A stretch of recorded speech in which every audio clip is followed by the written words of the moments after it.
Okay, we're going. So we got this starter. I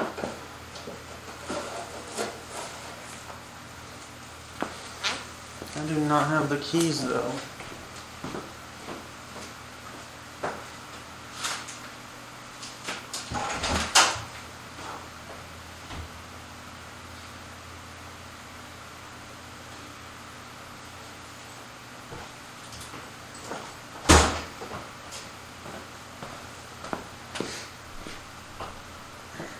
It was a bit difficult getting it. This is the one we want.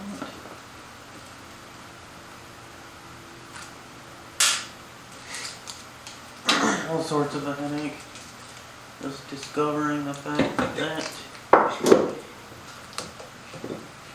it was being delivered and didn't show up as being delivered, and then somehow it vanished, and then it's like, where did it go?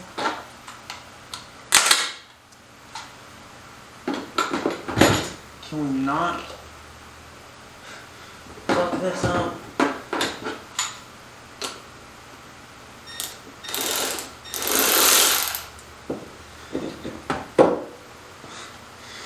Oh my god, I hope I didn't just blow it. Pretty sure it didn't, and it just came on.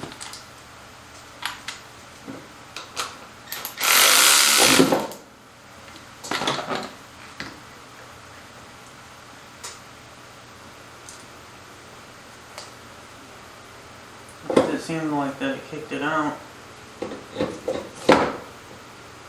Yeah, that's totally different.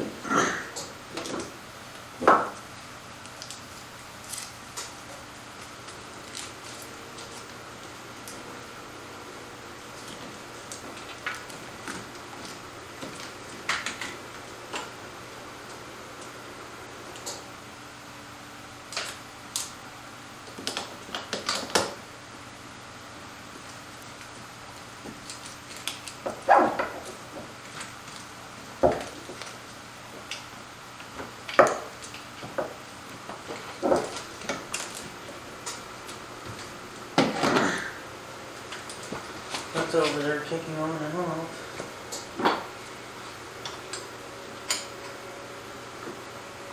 Which is not good.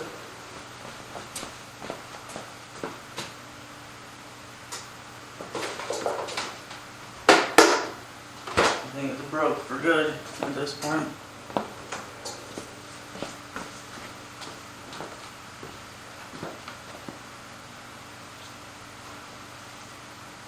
What the hell was I about to do?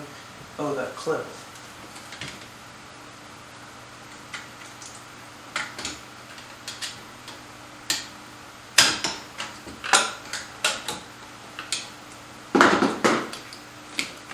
I need all this to get out of my fucking way so I can actually get it tuned.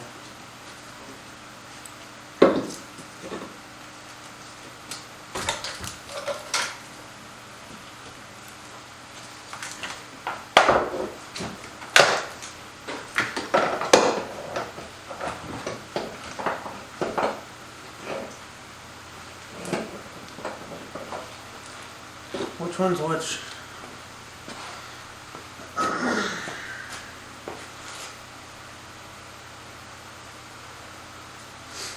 White's on the top. Guess it's a bit sensible.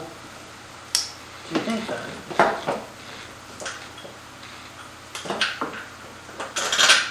I hope I'm not gonna be sitting here saying I knew I should have disconnected the battery.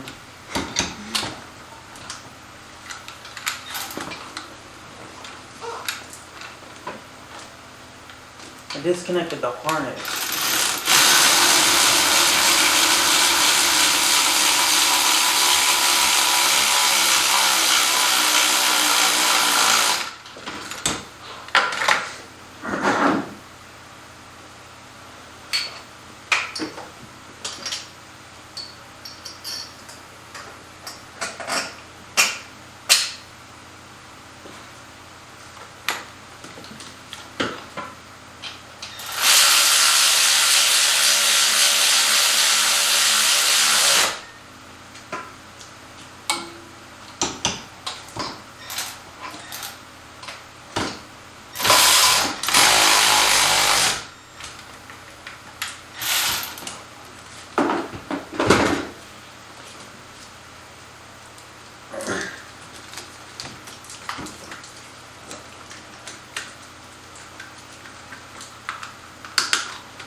for any car to be going through it, the ignition has to be on, right?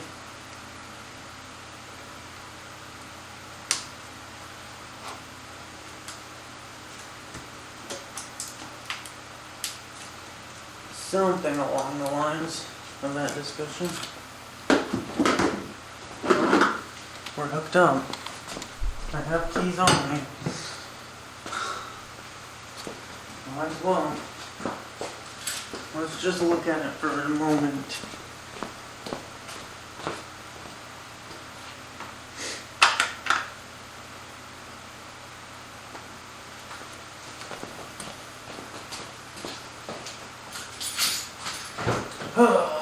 This will be tragic.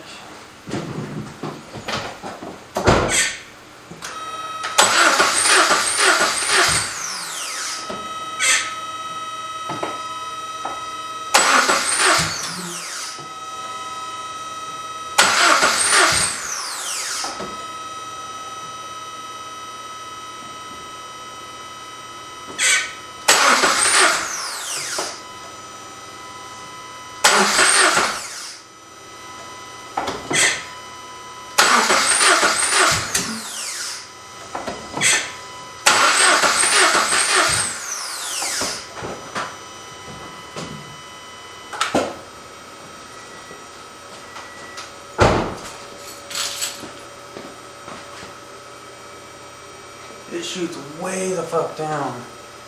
I may just go grab that other battery and see where we're at. Where do I have cables at? Oh, they're right here.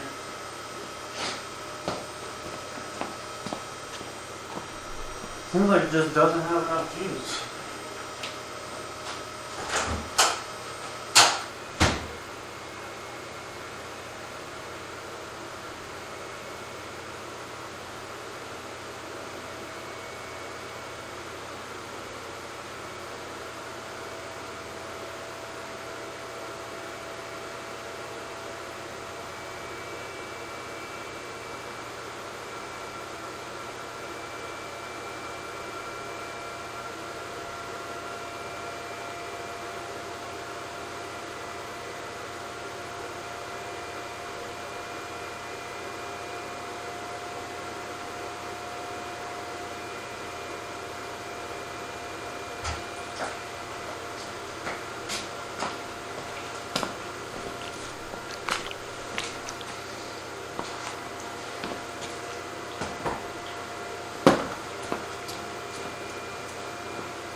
It went up.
Seems like it's detecting an issue and then stopping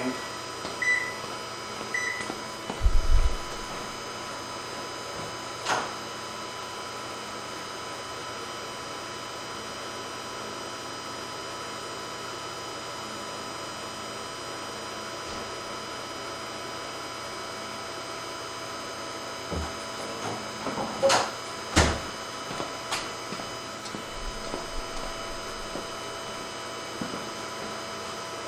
strange. A bit strange.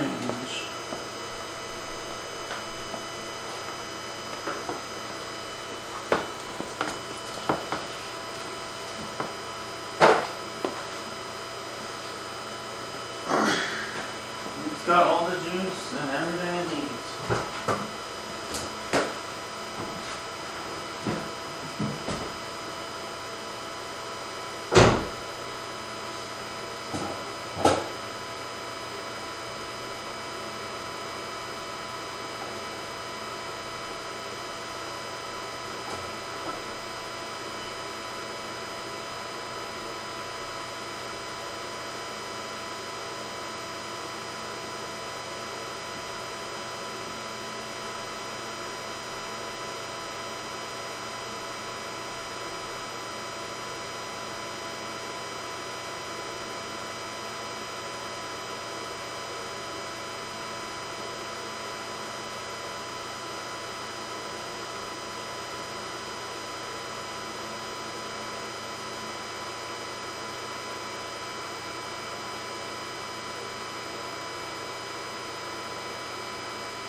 It's not working. Okay. So it's blatantly obvious in the data that our pulse width is way too big. It needs to be 2. It's the one thing I've identified.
The injectors are firing way too high, and we have to figure this out. Oh, look, it's on for once.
At least we have an idea.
Still nothing.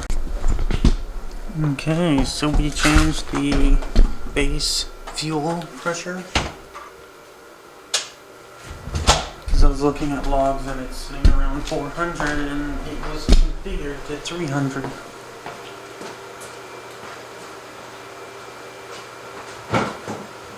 Maybe, let's just hope.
baby up today. I don't fucking have a clue.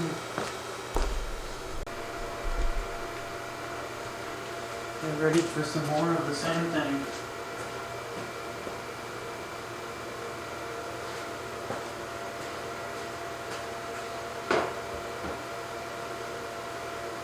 Let's just see if we can do this.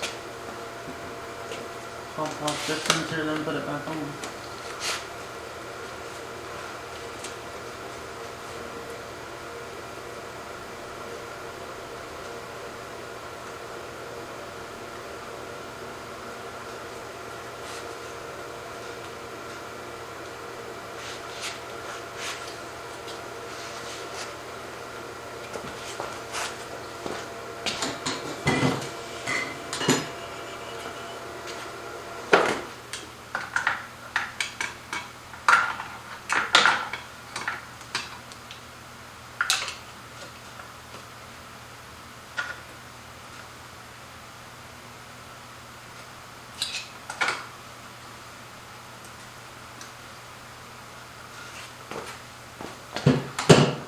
On this side, the fuel rail, it's the fuel pressure sensor. And so, maybe helpful to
Okay, we're done for today. Here we are. Again, another day. So we've determined that the gaskets failed and there's not enough compression. I was doing some research on the subject where if the engine's out of the car and I'm compression testing it, it should be at 200 psi. And we're just not getting that. It was like 50, so I think it's just worn out to the point to where the gaskets are failing, and that's my biggest issue. And so we have the other transmission now, and we can actually do a proper compression test by mounting it and actually hitting the starter. So that can actually work without putting it in the car to make sure that it fires. I'm even considering the fact of doing a remote start out of the car to make sure that the engine works.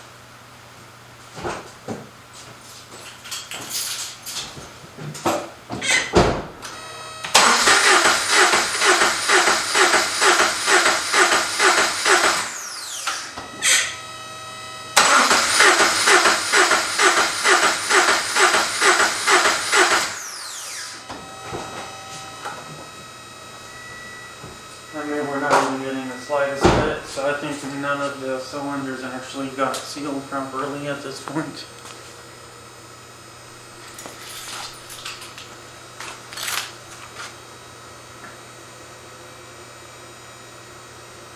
And so that's where we're at. This actually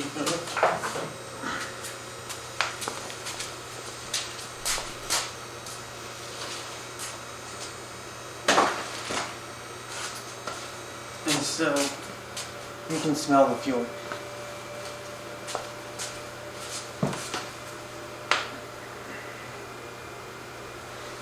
It's definitely on this side too.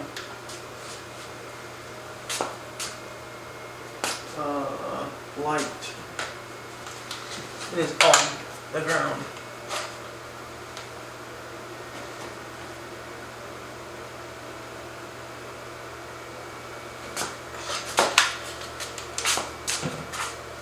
So what I'm thinking happened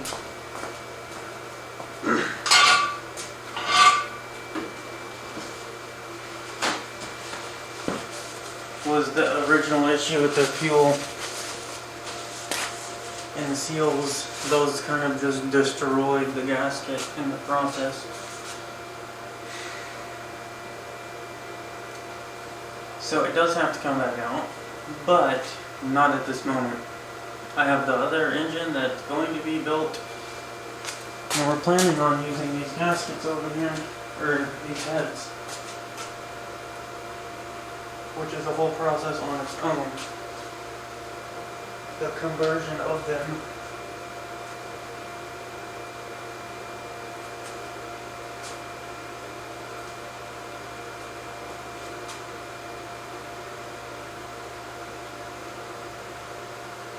Whether or not the intake manifold is going to be converted as well. I mean, it's not bad out here today.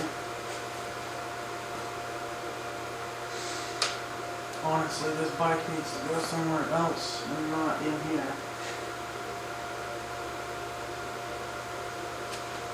But what can you do?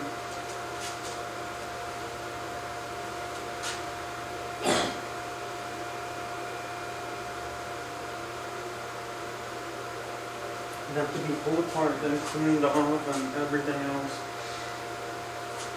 But I do want to check that manifold for sure. This engine may not actually come apart. We may end up pulling it out and not doing too much with that. And then maybe pull parts of the head off to complete that. Just pick it apart without pulling the head gaskets off entirely. The head or the head gaskets. This is what the year's turning out to be like.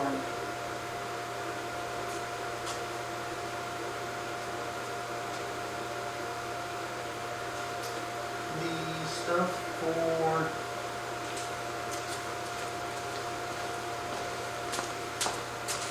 we have to assemble the case, do the rotating assembly, pistons, rods, we have that, it's on order. We went ahead and went with Wiseco because they're the most affordable. These right here. Which of these could end up going in that. Who knows at this point? I'm not certain of anything. But they were cheaper than the rest. By $100, $200 maybe.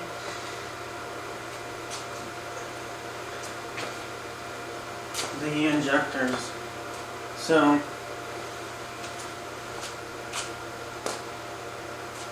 if that is changed, because this doesn't have an injector driver on it, does it?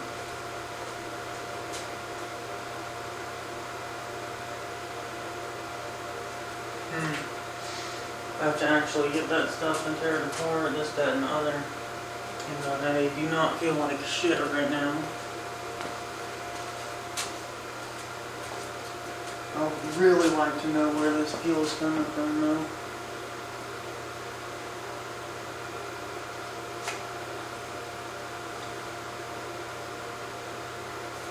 It's gotta be the bottom. Because up here, there's no signs of leakage at all.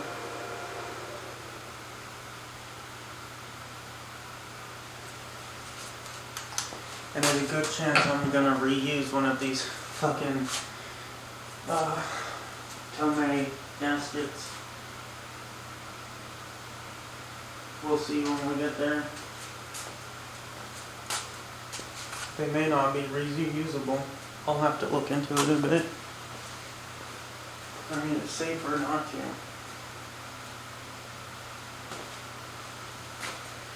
So looking at things, I may have to use the pieces off of this.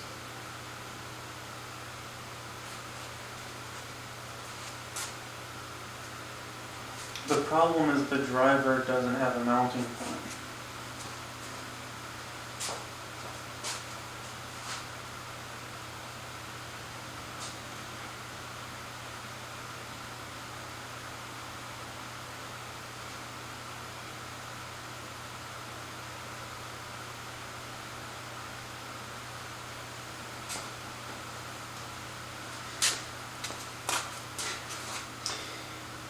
Fucking hell, man.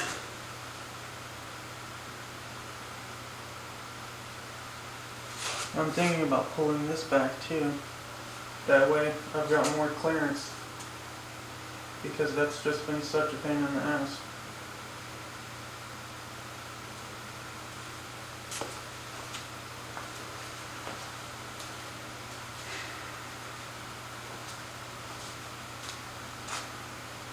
So the port injectors on this are different than they are on that.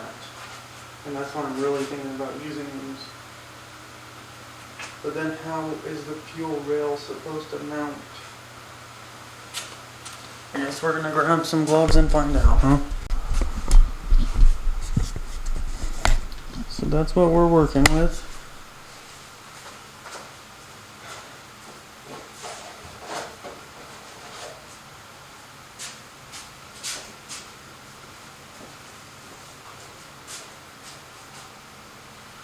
You want to do one side, which is the right side, opposite of what we're looking at.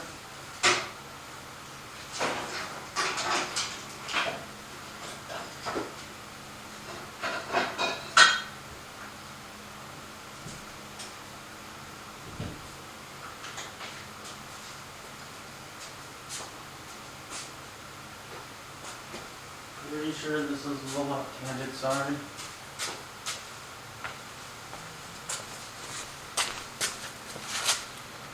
Which I guess for testing purposes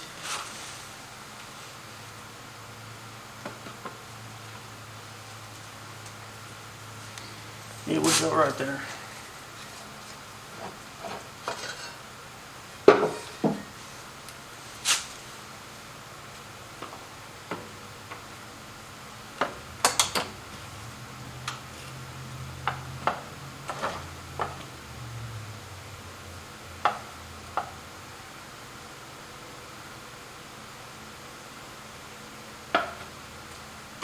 Back.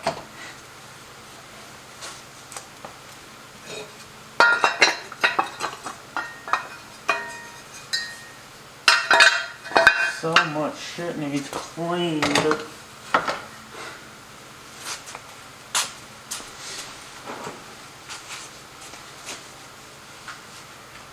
I mean, all of this would have to get cleaned out.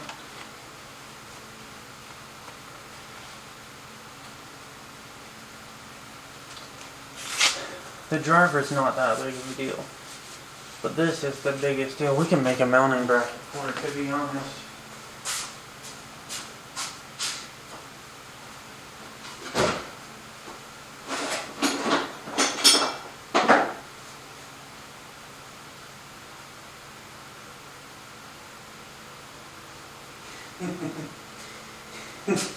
This is freaking adorable. I love it, to be honest. So I think it's like this, which solves our problem. Yeah, that's exactly it.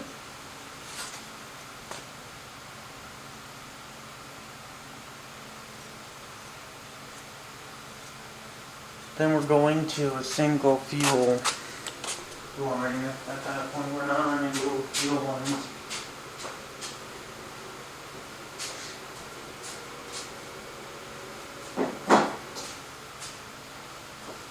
Things start changing a whole lot at that point. There's another one. They're the same things.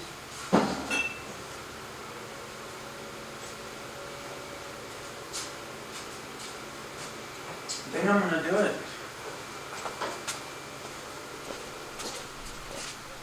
Do a conversion.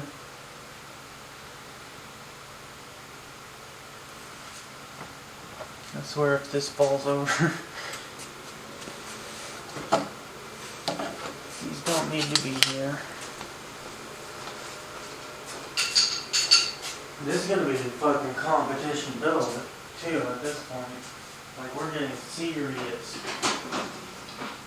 It's not just boosted or this, that, and the other. We're like top tier of boosted Ford. Whether or not it works, who fucking knows?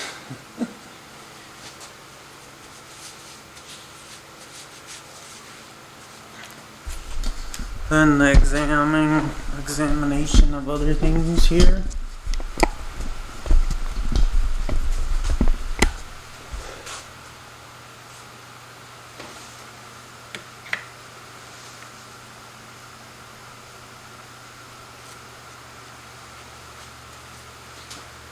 So much crap.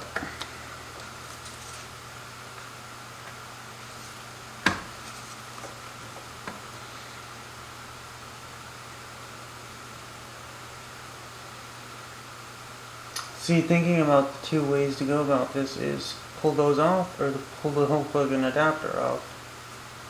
I don't know, it's interesting to really think about. I do know that. Oh, and it's such a fucking mess too. I forgot about that. I need to clean up before I start turning this down. Or it's just going to be even more of a mess.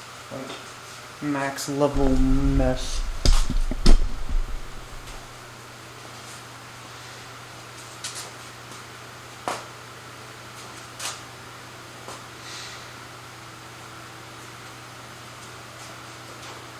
We've got the triple charger over here, so that's what we're going to go with.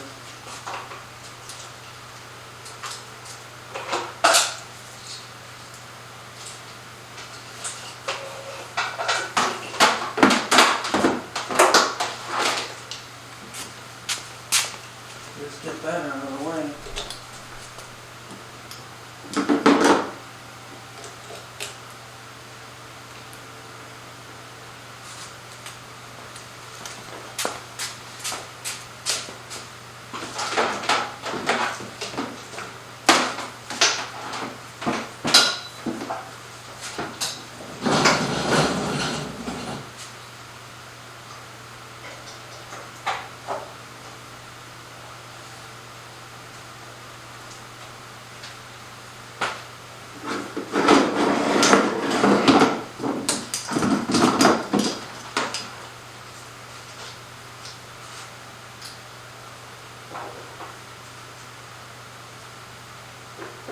No more Japan. Alright, fuck it. It does not matter at all.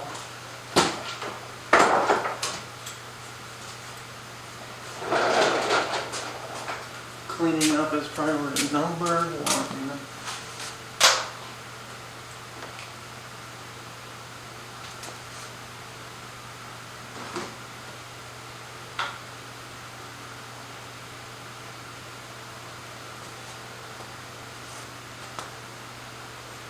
It says 12.8 on here. But whatever. Let's see what this is. 12 volts. Solid needs charge. Just leave that on there.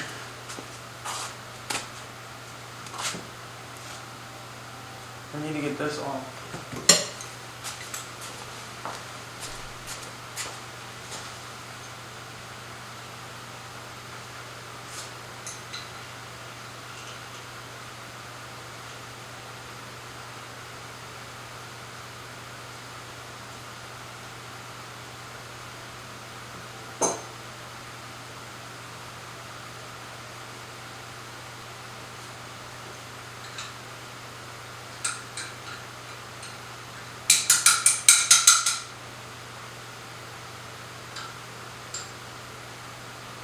Absolutely trash.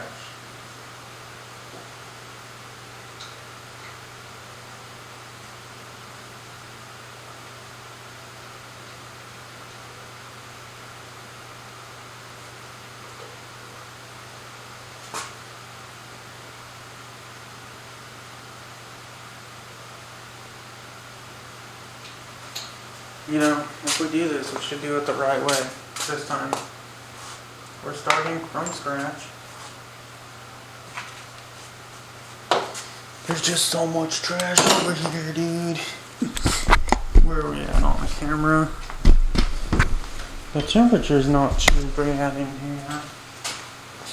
This is the socket remover, which goes over here. We're not removing any stripped out bolts at this point.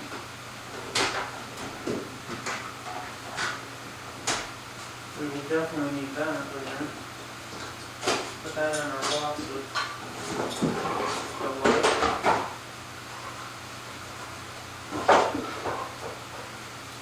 Put a funnel up. You know, that is just terrible. I just cannot get a proper view of everything.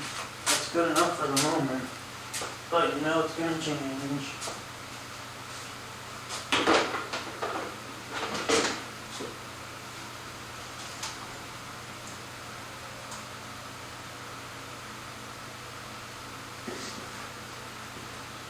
Let's check this. You know, real relocation, I need a harness. The cheapest ones I'm looking at is $100-something. So the best way to check this is to actually compare it with the other. Like what is missing and what's not.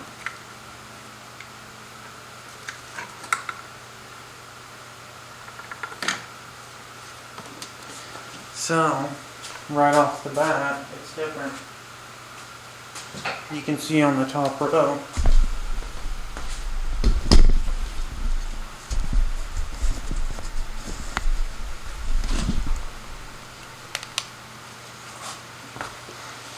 Make sure it's on the camera. So, the first pin on here doesn't exist on this one. This is the Japanese harness. And so, that's immediately a failure.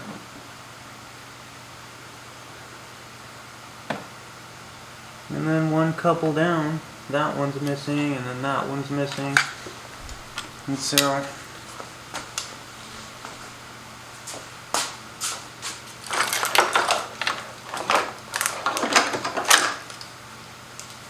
I'm not going to say it's not usable, but it's just not exactly what I'm looking for right now.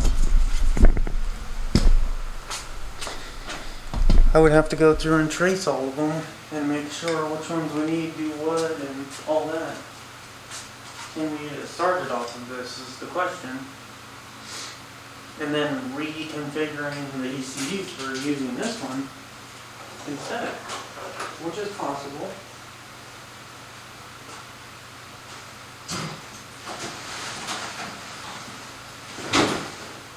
But that's also work. A lot of work. And then making sure you're right. And it produces no significant results in the end.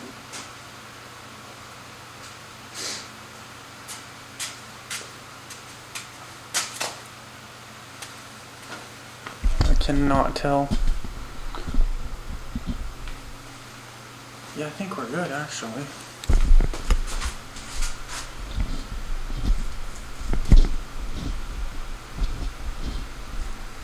Right there, that's a proper view for cleanup.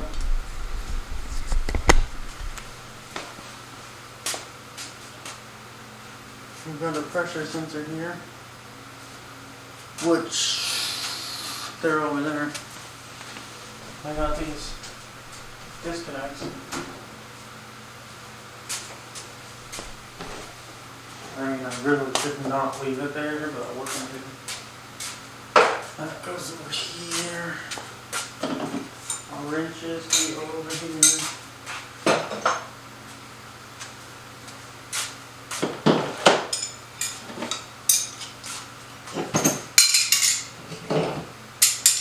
All the ratchets and the sockets.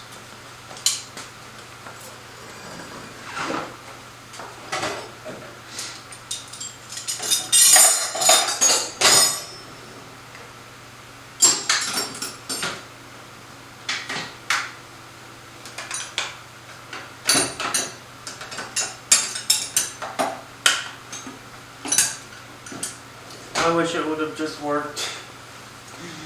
It's so fucking tragic.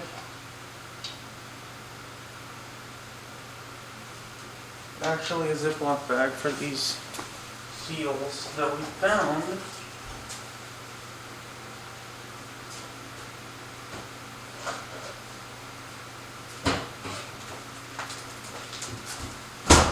But don't need, but are still good, so.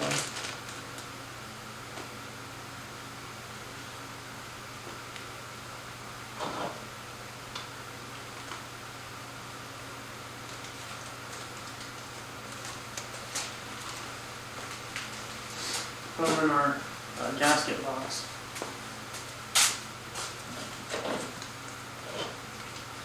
Then our scraping tools that we kind of use to the max.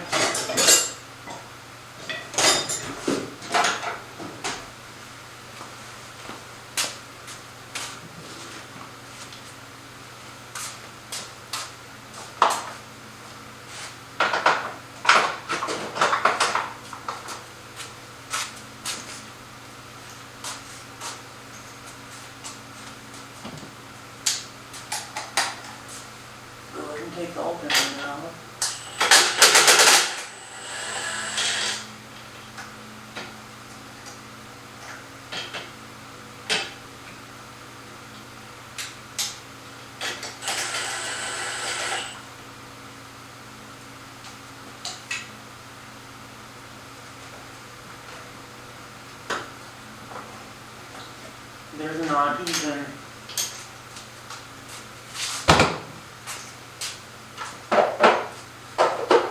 any coolant in it. Water, nothing.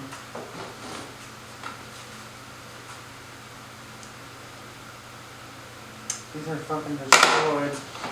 The thing about them is you should not use an impact, and yet I still did it.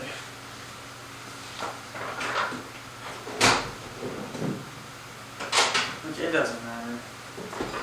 I mean, depending on who you are, if you don't want to destroy them, it kind of a little bit matters, but the whole learning curve on it is how much of it actually matters.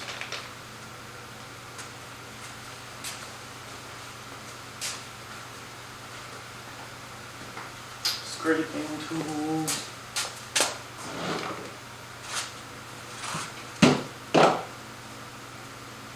Million fucking rags.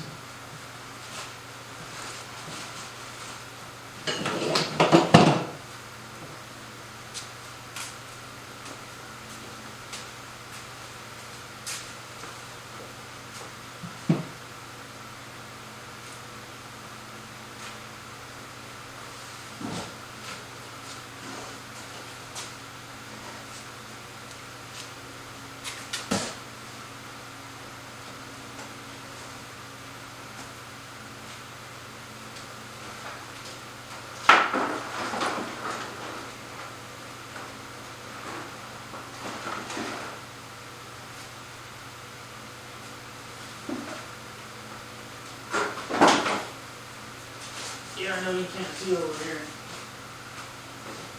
I'll be on the side. I'll be on line.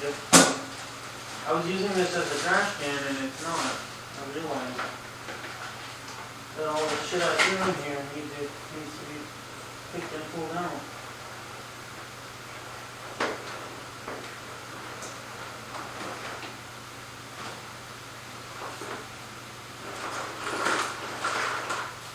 These wires I pulled from the other engine,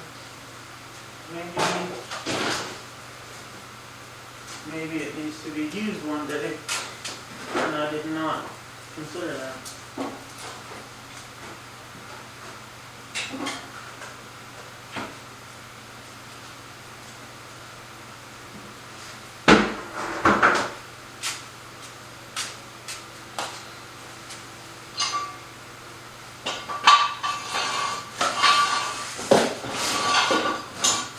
That's the rag spot.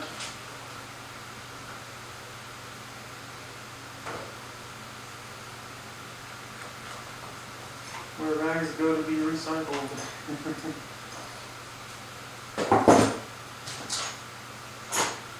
And I cut up shit. Starter can go right there for now.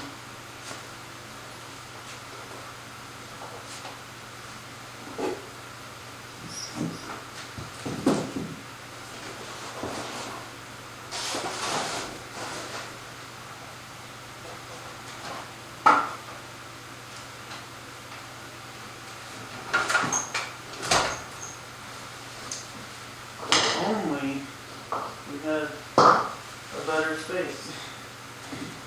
So limited and restricted.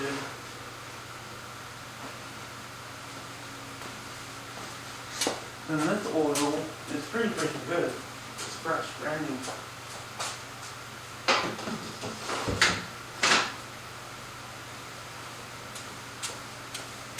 I mean, the oil that's in the car's fucking new. It has not been used once.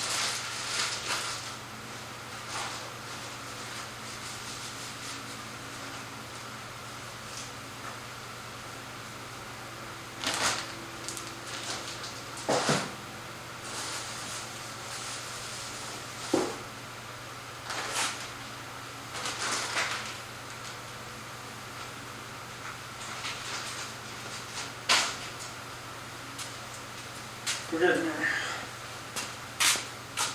Pointer, wrench, ratchet, pliers.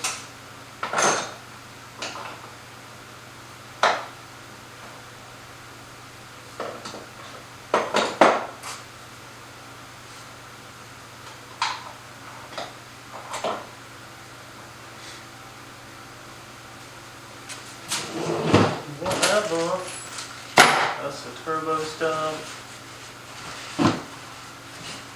That's a pretty decent weaving paper towel. I don't know what the fuck that is. It's a clamp or something. Whatever.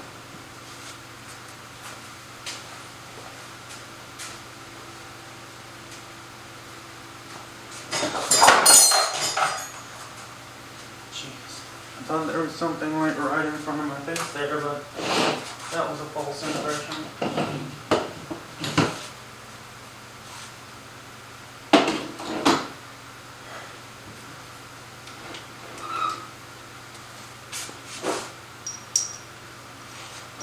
These go to the engine. This shit's such a fucking mess anymore. Like, this stuff does not go with that stuff. And it's just mixed together. It sucks. Because what the hell am I supposed to do?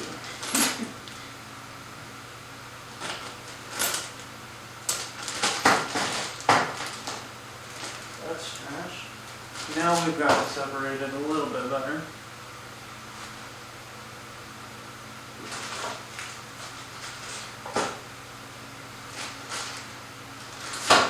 Those nuts and bolts that go to the other engine, that's got shit everywhere.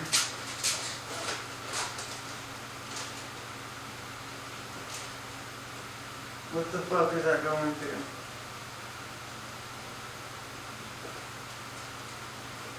Well, we actually replaced them, and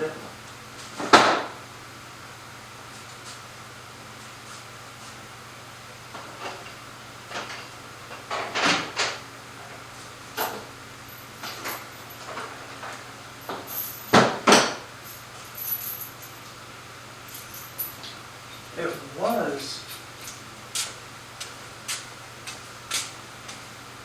on the truck because we used it to hold the hitch. And I was like, this bolt's perfect. Right? Does you have a hitch right here? And I was like, oh, the bolt fits in there perfect.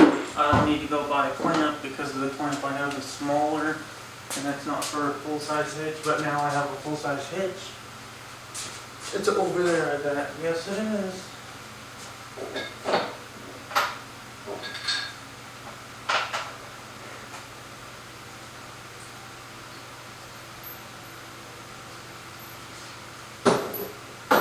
And they're nylon locking washers. That means once you use them, they're not really as good as they were because you use them.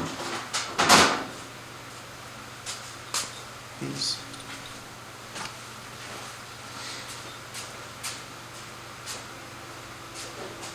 But these are motor mount brackets, so I would like to keep them new, not use them.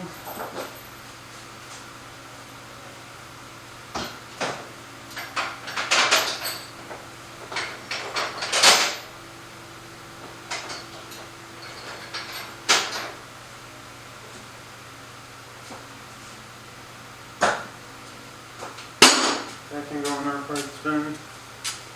You've got a blower of sorts here. So this time around we're going to do things totally different. I still got to deal with the other car in the engine.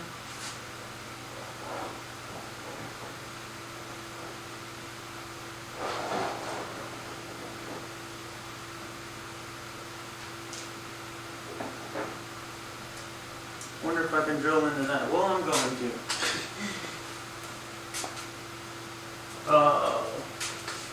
You know, the best fucking thing I bought are these roof galvanizing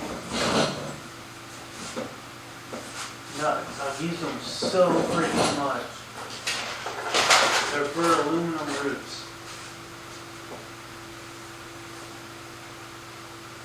If I can find them. I may have used them all by now. I'm sure not though, because there's a box of 100 of them. I've used them for so much shit though.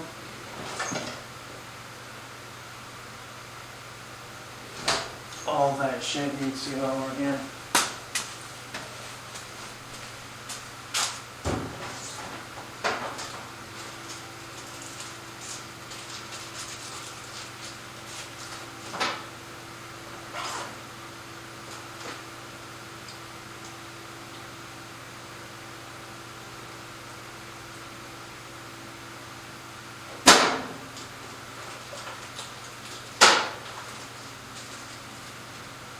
The breather, the mounter, the racket. And then we've got angles, 45-degree angles, I think, for 1/8 pressure fitting sensor.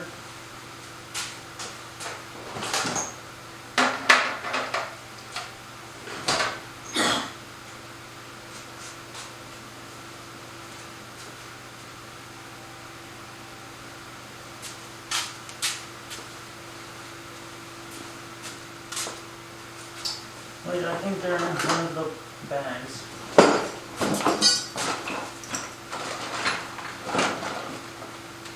More rags. Rags in random places.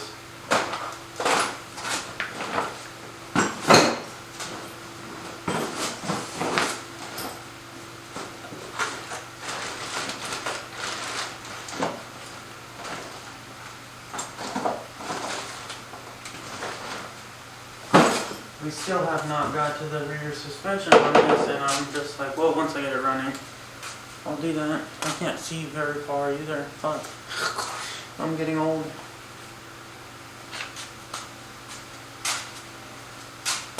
So we have these over here. The retainers for 1, 2, 3, 4. For the pistons, 4-cylinder, 4 wrist pins. And you can see the wear on them, like, obviously. And that's why I'm actually not wanting to reuse them.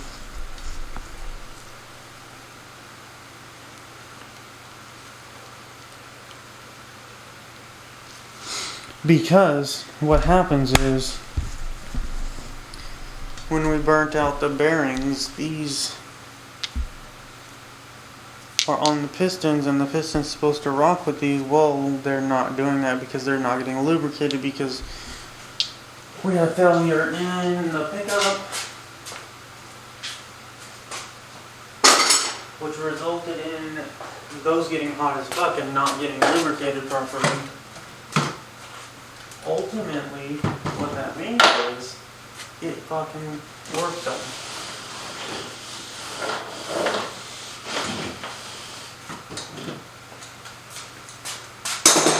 Honestly, I just want to pull this engine out, set it on a pallet, probably over here, so it's accessible, and then start building the other engine.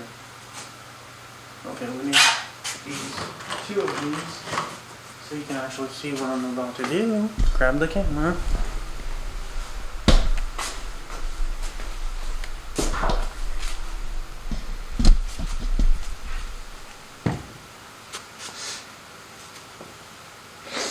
I didn't even think whether those come with bearings. I'm pretty sure I have the bearings though. And so that being like a legitimate issue is not entirely accurate. This one. So this is for the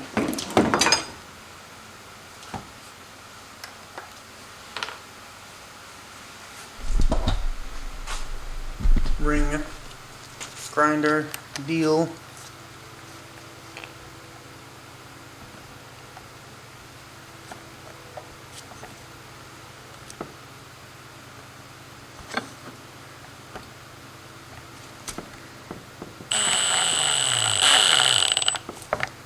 Let's just get them started.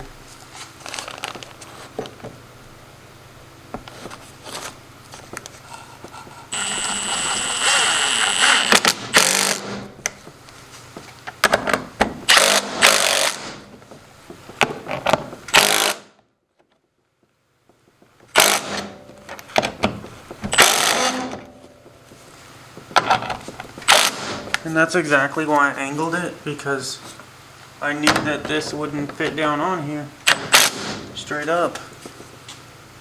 And so I'm like, well, give it a bit of an angle.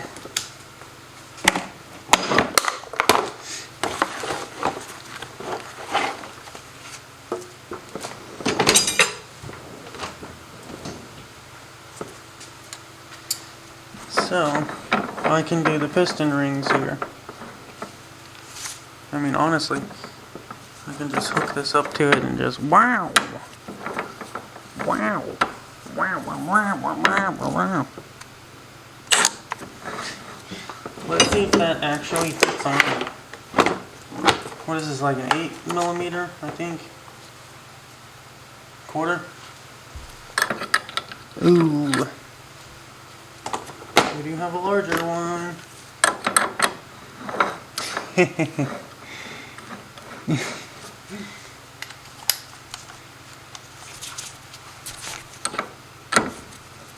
Hold on, let me take this off first.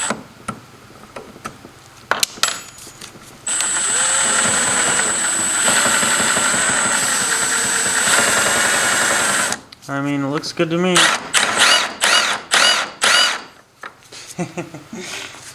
Let's just put this right there. Oh, wait. We're not doing that for a long time.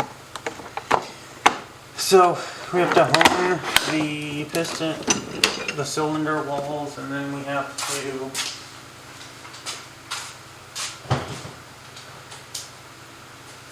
actually fit them.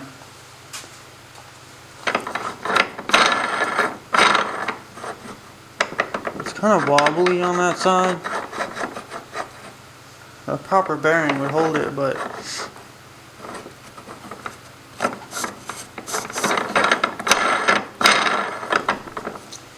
it did crack that table. Fuck you too. Shitty ass wood.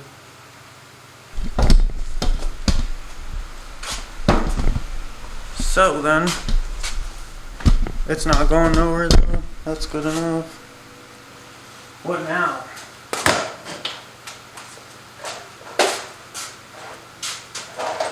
Throw that in the bag like I thought it was. What can we do here?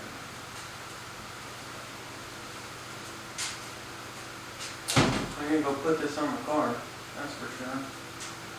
Even though it's like cold out. It's warm as fuck in here. It was like 80 degrees today, but outside it's not the same. Hold on, before we do that, this is something I was thinking about before.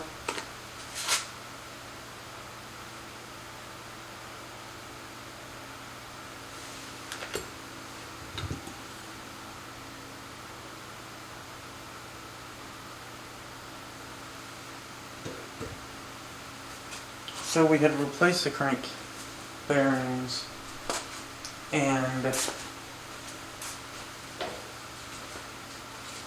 I was not sure if there was any damage done to them. We need another set of bearings. Could have swore I bought some.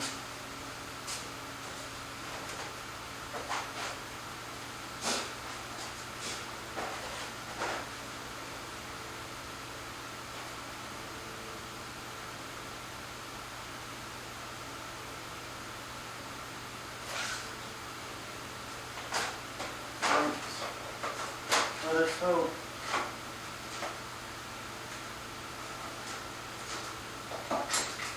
I'm pretty sure that that's what these are. Put them with the rods. And there's a fucking sticker on here that covers what actual fucking bearings they are. Oh man, this is about to piss me off. Like, are you kidding me? The box does not actually say.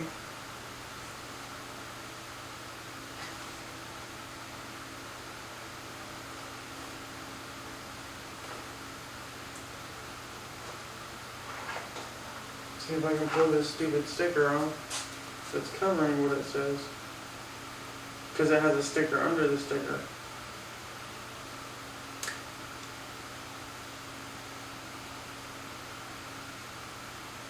Why would you cover that up?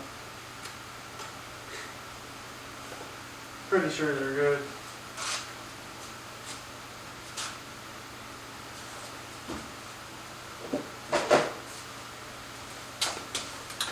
Anyways, that's it for today. Our next moves are pulling the engine and then getting the racing engine in with the parts. So here we are again, yet another day, another one, whatever. So, we are actually going to pull this off. No matter what, this has to happen. So, we're gonna do it.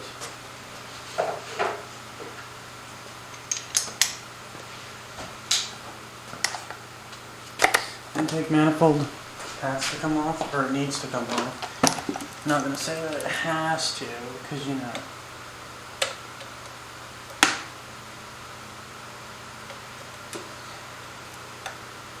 But someone said something about the piston rings not sealing, and that's where we're getting the compression loss. And it doesn't need totally torn down.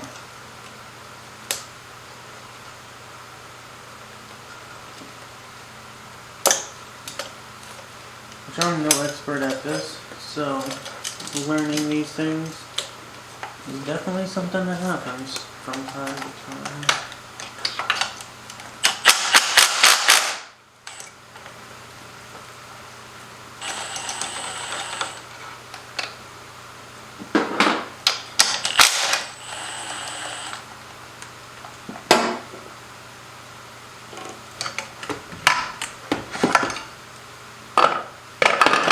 Whatever. Just set it.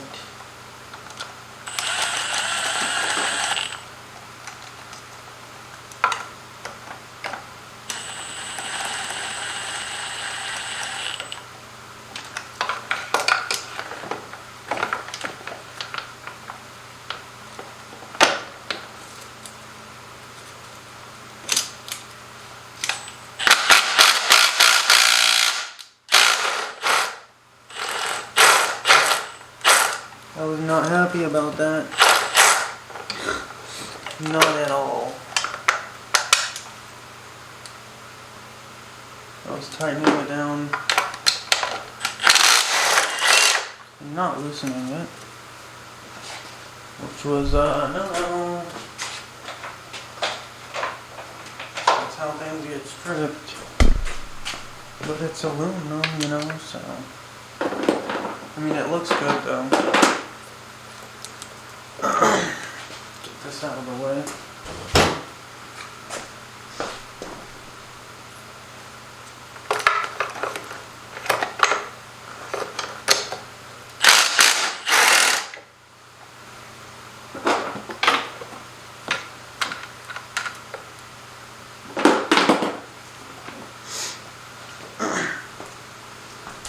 Grab this can, get the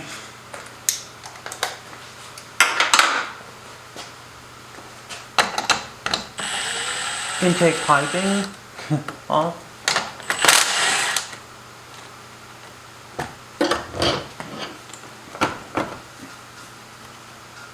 Because of course, ooh, that's kind of tight.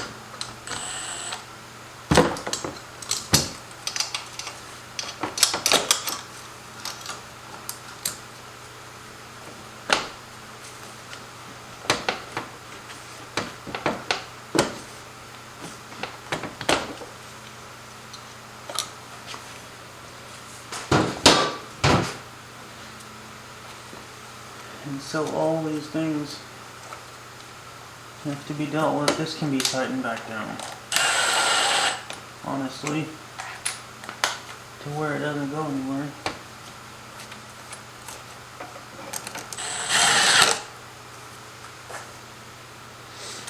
Well, yes we do. I was gonna say we don't need the 10 anymore, but we do.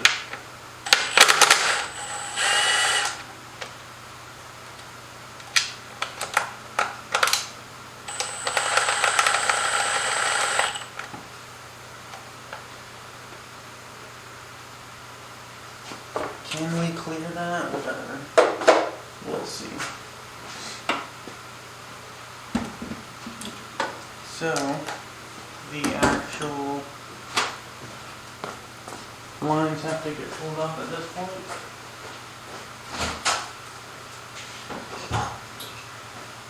Those bearings really just have minor scrapes and gouges in them. But that's not good enough in my opinion, and I need new ones. Oh, we didn't grab that.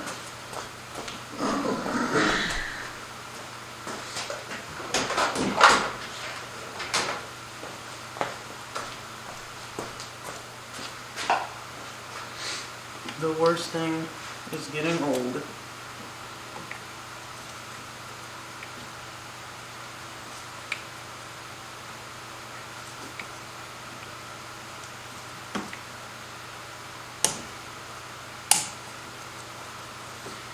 I need a rag for sure.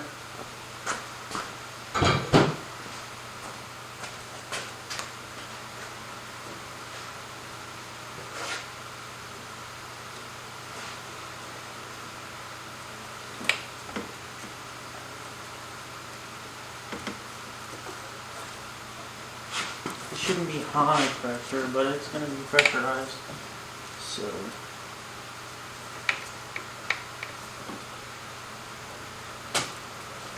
Well, I guess so. Because there's no return leak or whatever.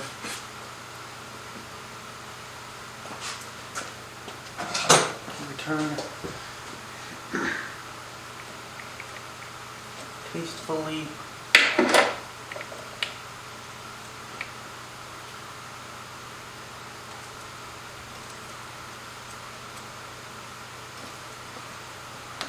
I mean, technically, that doesn't have to come off. So we're not.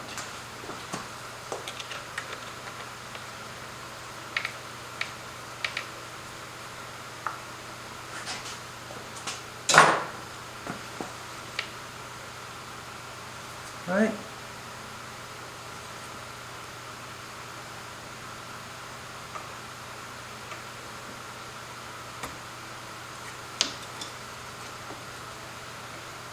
If I pull this back, then we can clear. I just need to tighten that back up so it doesn't fall off and end up in the abyss of unknown.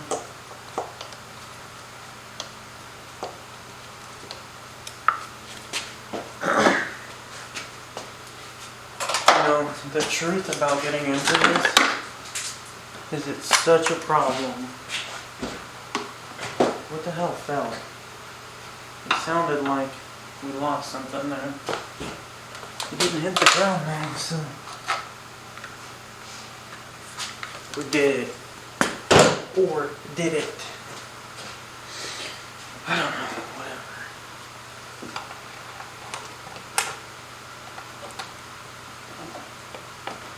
But the truth of doing this, see, my whole life I've done computer stuff, not actually working on cars. I've always had an interest in cars, but it was just a hobby, you know, nothing beyond here or there. Even though when I was 18, I'm like trying to do car stuff, but I don't know anything.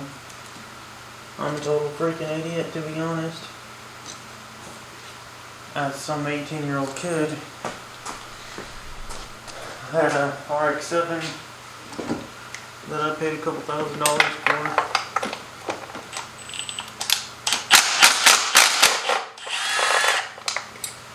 And so, through that process,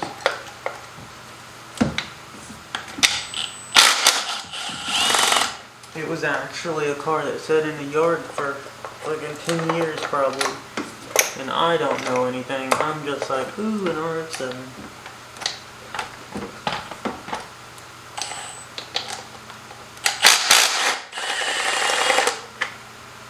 So,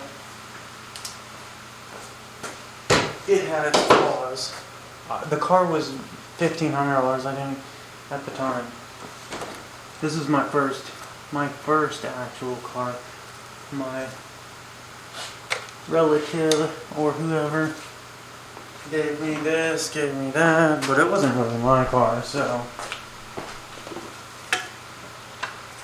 there was really a stigma around it. Someone that's interested in trucks or something, it's not quite me.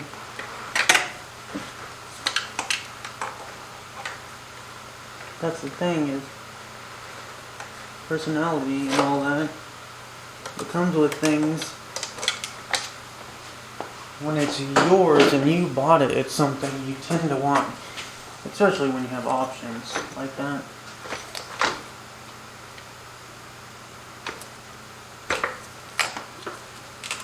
There's a lot of cars out there. And so personality goes with cars more than it does not. Except for your baseline, cheapest, whatever, you know, which is what most people get, and that's just kind of their personality. Their personality is cheap, and so they get cheap. Make sure we disconnect these.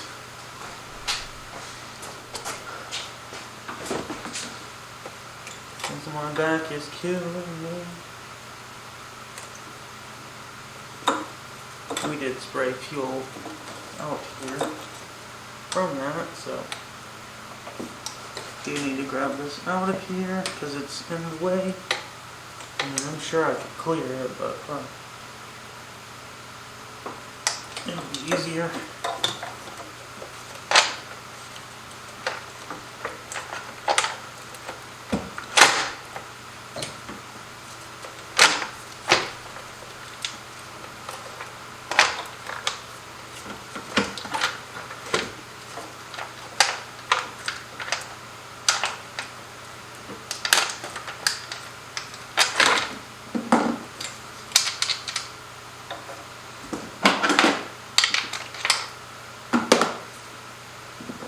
Another one will be easier to just grab that, and then we won't lose it. This may be why my back's hurting, to be honest. Could have grabbed a nerve or something in the process of doing all this. There's definitely a bottom side connection that we need to disconnect because the car's so low. I have to bend over like this. This one.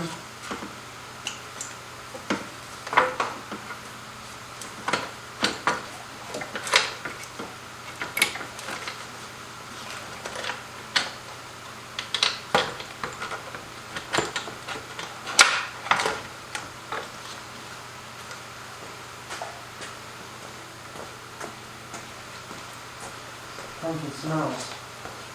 Not entirely fuel or whatever, even though that fuel is leaking.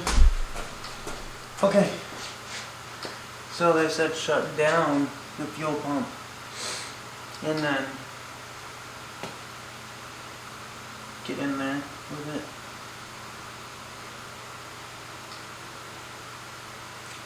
Which is what's going to take place in a bit. But the question is, can we get the manifold on here? You think those are 12s? I do not.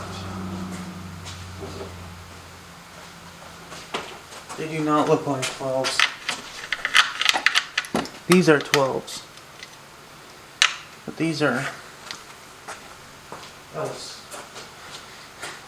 I have no other word for them than else. They're other.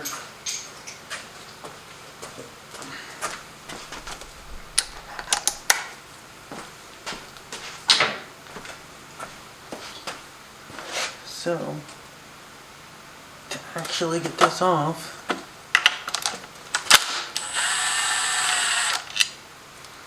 the bolt pattern is definitely different. For these, well, let's not break that seal, because I'm looking at this and the bottom seems to be the same.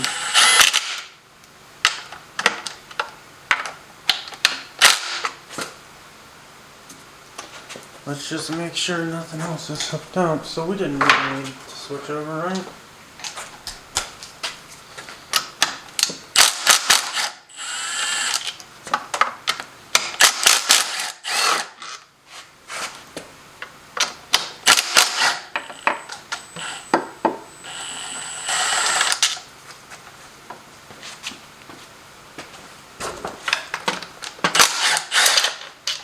Because most likely, it will line up. It looks like it will. The bolts seem like they're the same.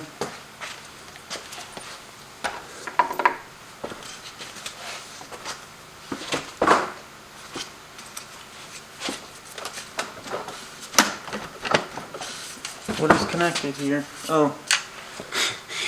What the fuck ever this thing is. Some AG valve, I think. Pass through.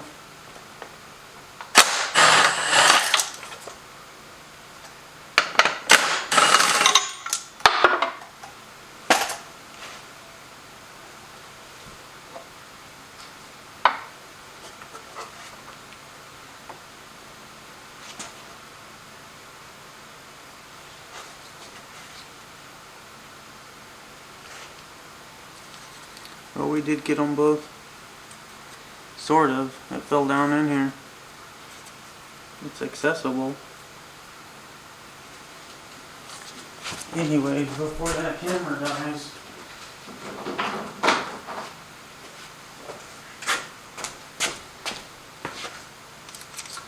because I don't want to lose them. In all honesty, what are we caught? What is?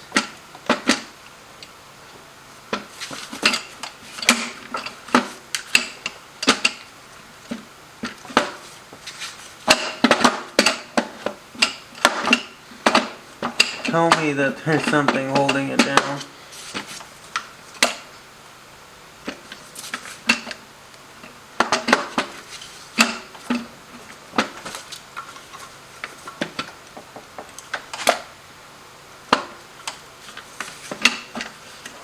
It's not just one thing either. There we go. Come on. Oh geez, that's terrible. I'm gonna have to remove that the other way.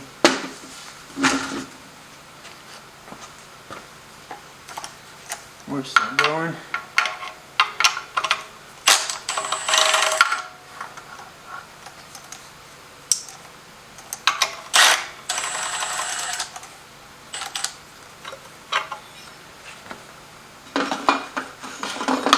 Just so it's not in the way. But then again, I think this crossover will be in the way.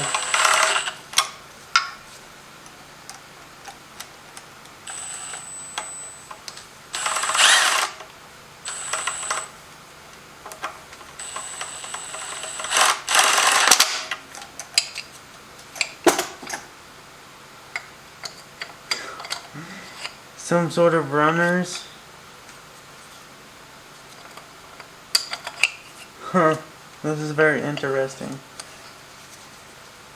I like it, I want to say.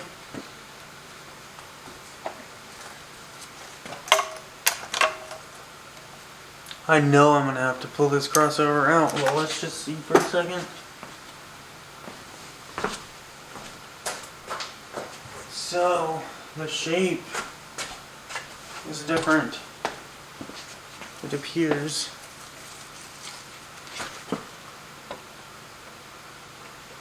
Oh, the width. The width is off.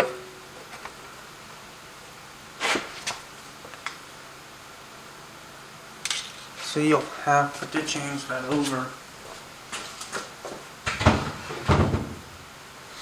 to custom. But if I can make a bracket adapters, which those may come out to be. So the case length is different for sure.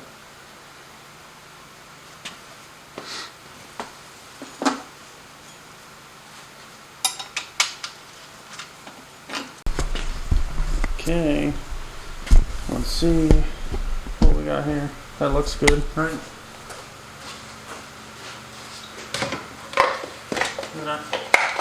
Just in case those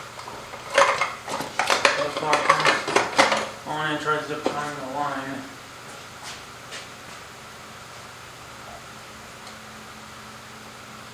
Searching for ECU.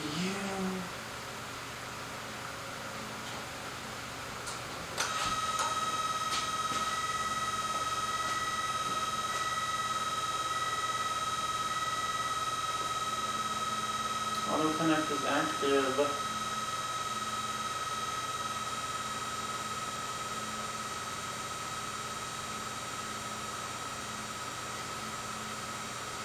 It is on, right? And it came up as I closed the fucking thing.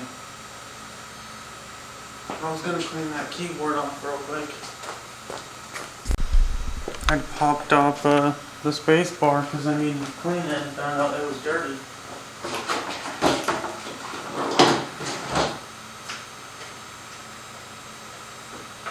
Plug in. Yes. Lower turned out. I think I didn't want anything in the line.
Virtual fuel tank.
The fuel pump control.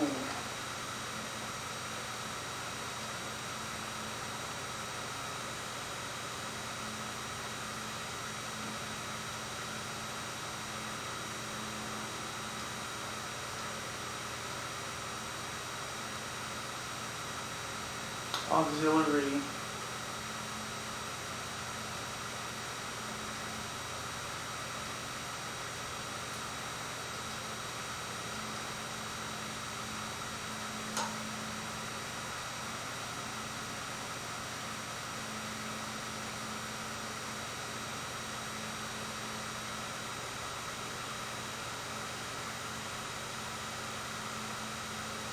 Let's just open the primer file, cause fuck. It should have everything loaded into it, to be honest.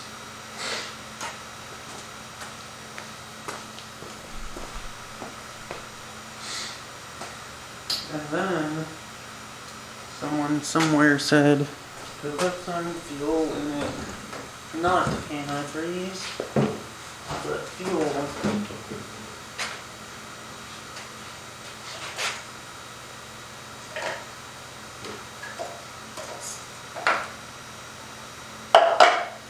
Put some in this cup, I guess.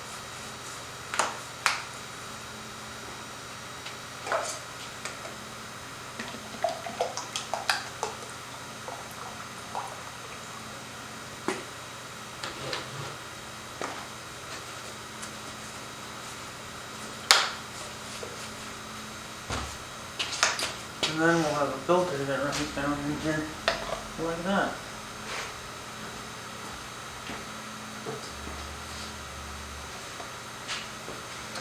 We need to do that beforehand, to be honest.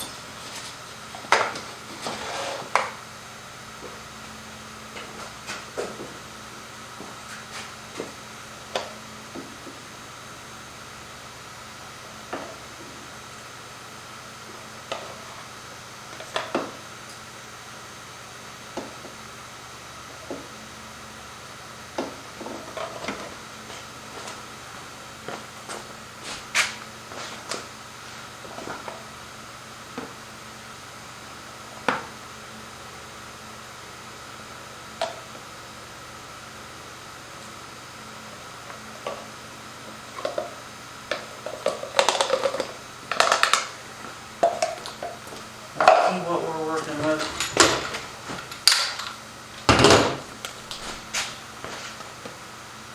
Those are closed, those are open. Closed and open.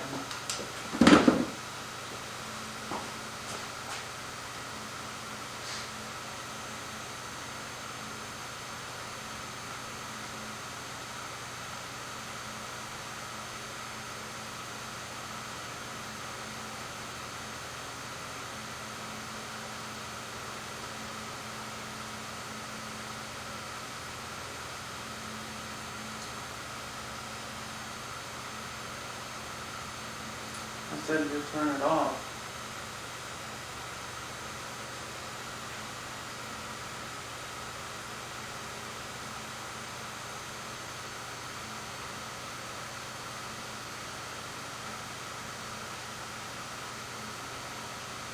Fuel pump control.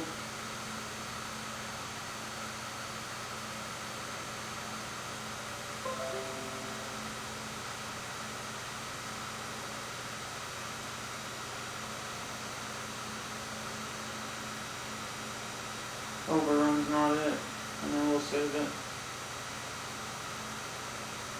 That should be fine.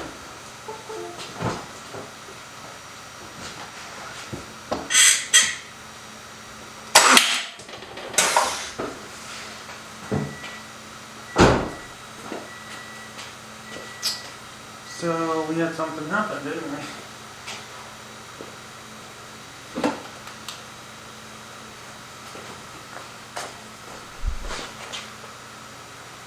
Oh, there's oil in both of them.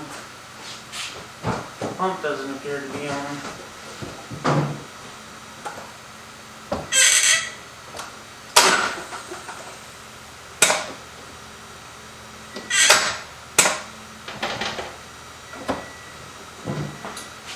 Seems like it's shutting off in the process.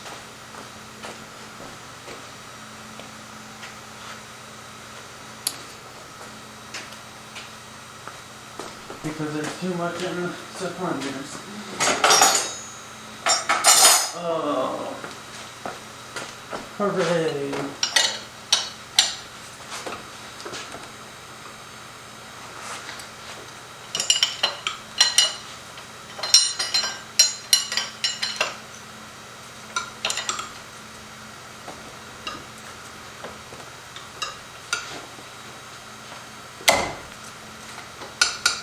God damn, that is pretty freaking done.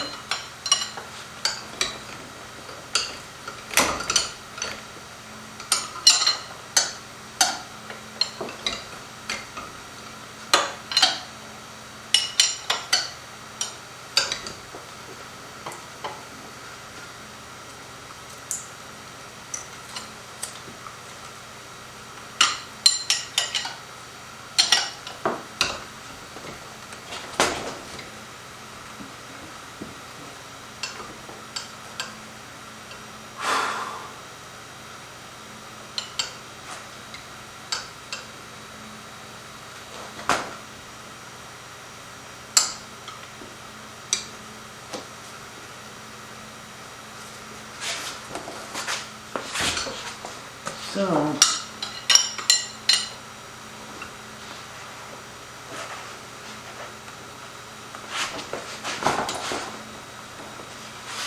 apparently we have pressure.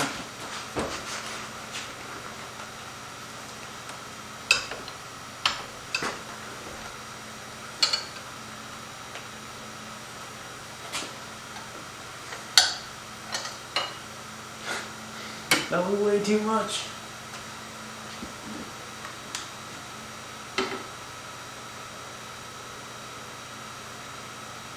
Whatever, let it sit. Fuck it. It'll be fine.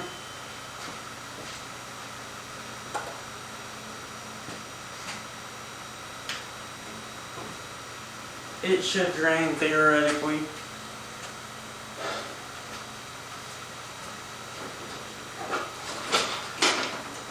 Let's just spray through some.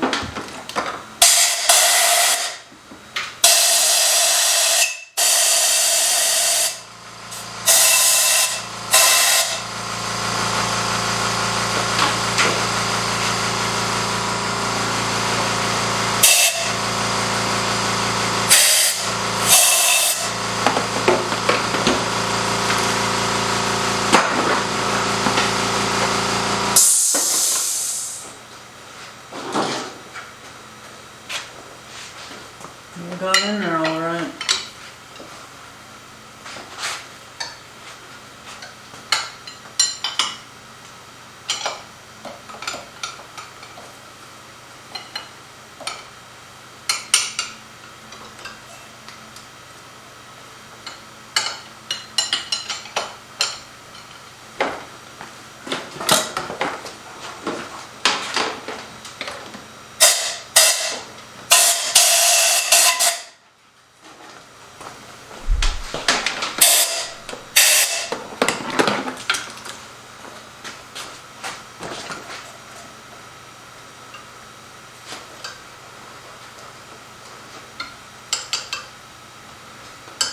Why is the car still fucking on, dude?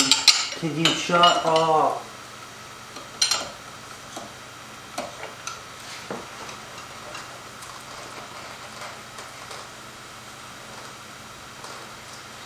Oh.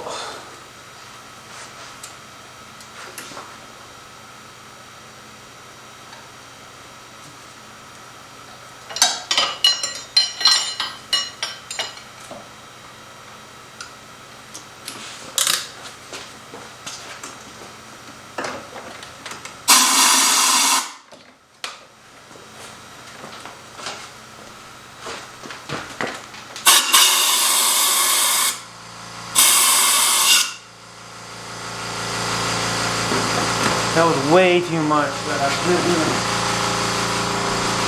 I put a whole fucking cup considering all the cylinders. That's a quarter of a cup in each cylinder.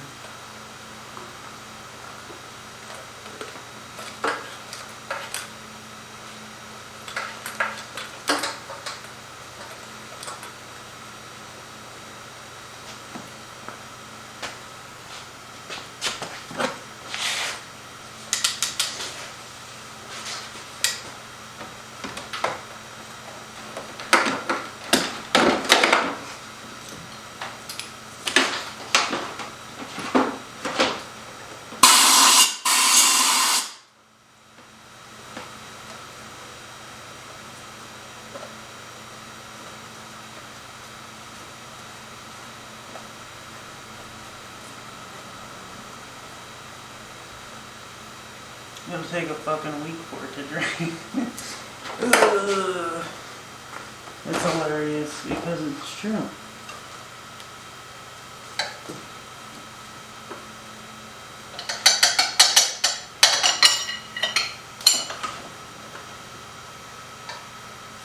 Why is reverse so much easier?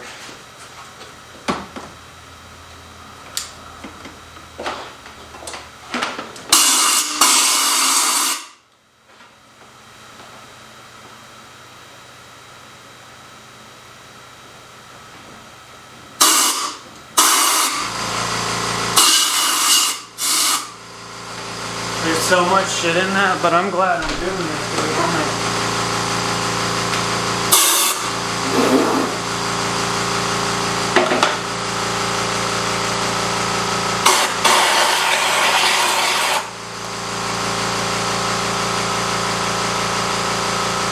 I'm covered in oil now. So the rear two are done for sure.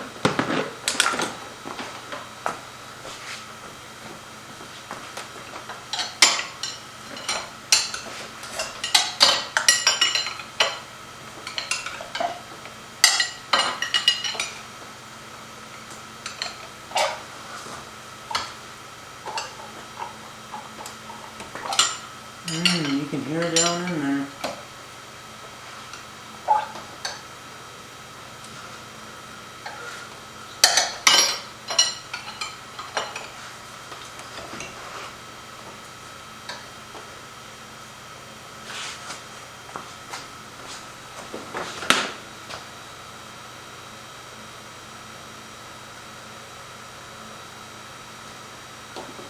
So if it's pushing it up,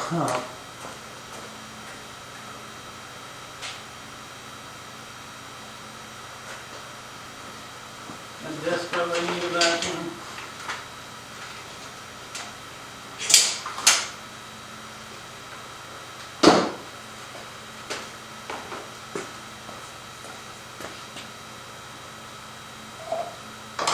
I can see it.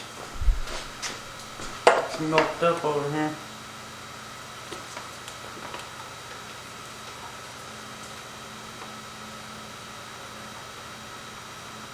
Go in there.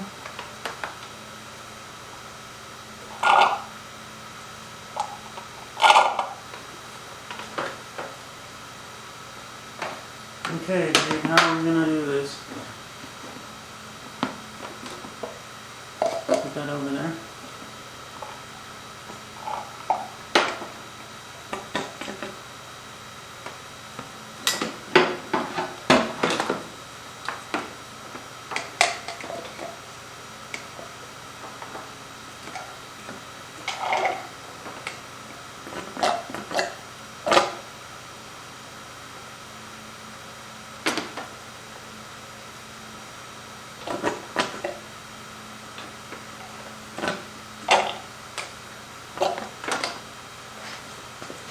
Paper towels that seem like the option.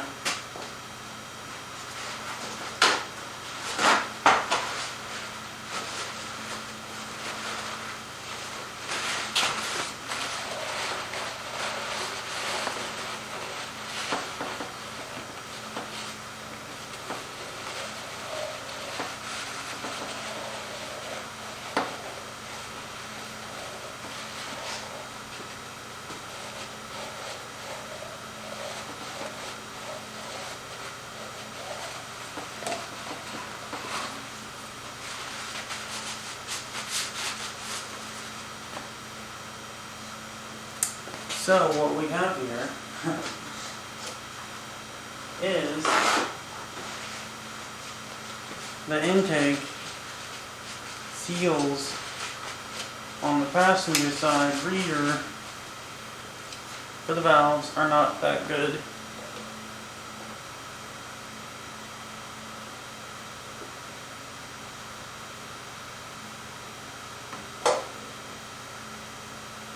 Let's look at the other side, maybe. It's a similar case, it is. So that's what's happening. If we're going backwards, it's pushing it up out of the valves. It's quite spectacular, to be honest. But how can I get it out without too much trouble?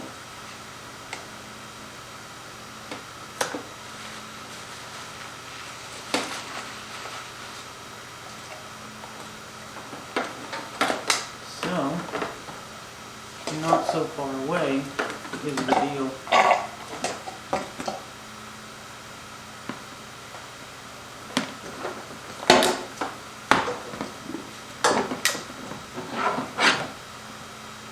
I can't see shit through these glasses.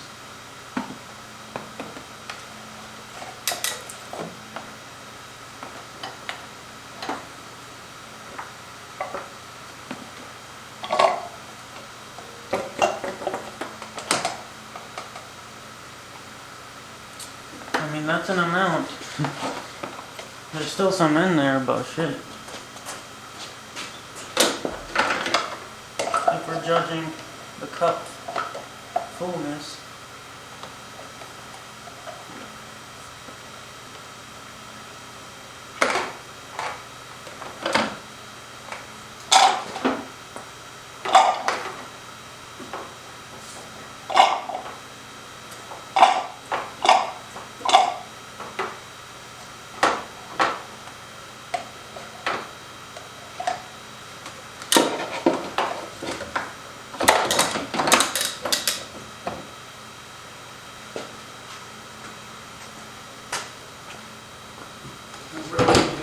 Off like good.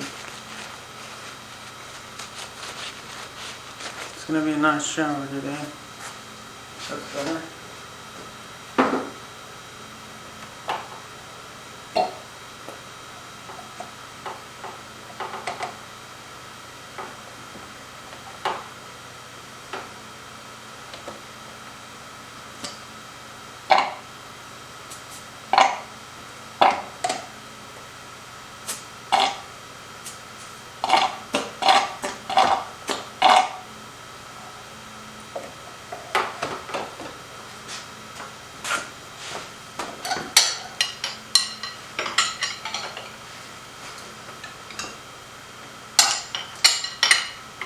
You know, I'm thinking if we just keep rotating it, then we'll get where we need to be.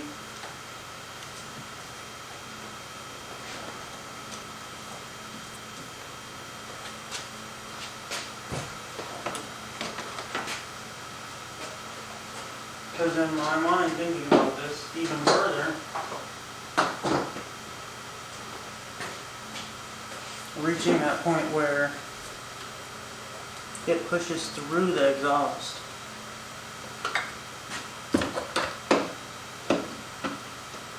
That's a lot more in there.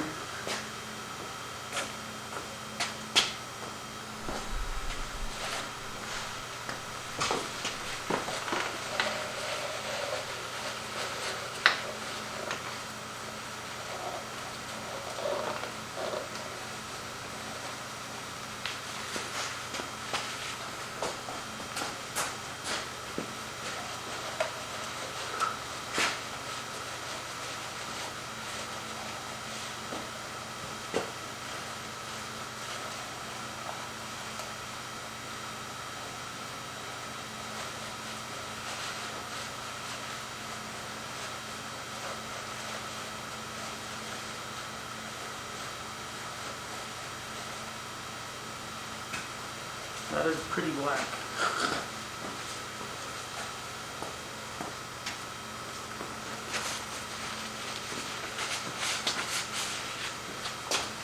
How much of that? Barely any shit in there.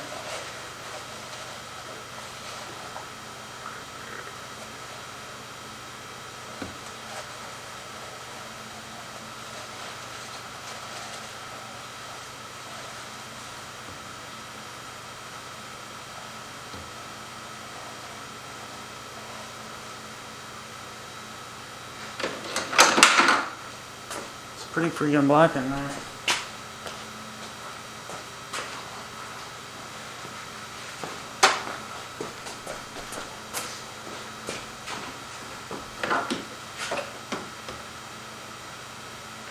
Well, if we keep reversing it, then eventually reach the point where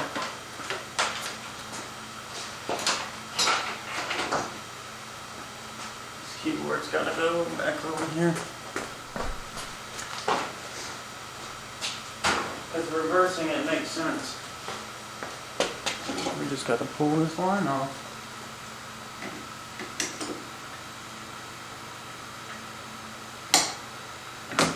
And get it out of the way. I think this side will be useful as well.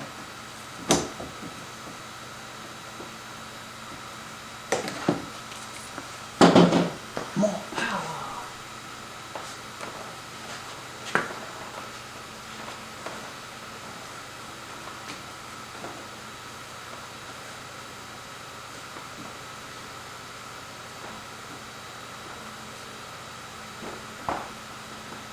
You know, what I realized, this fucker just does not give a shit about anything.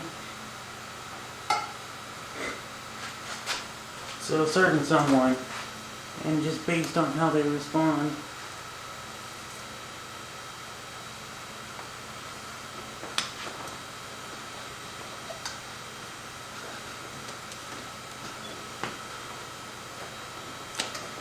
or they're retarded, which is more likely.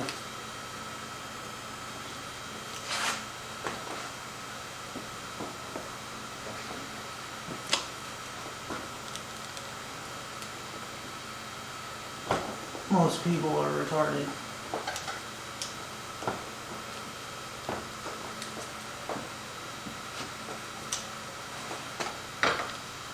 Hey, look at that, we got it up.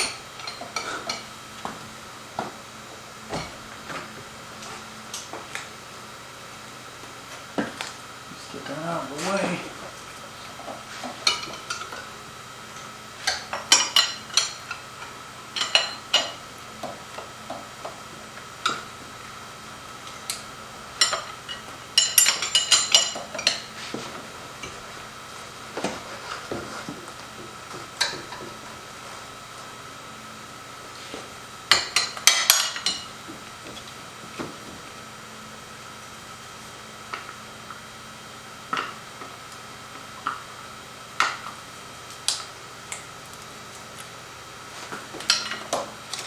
Stop fucking moving.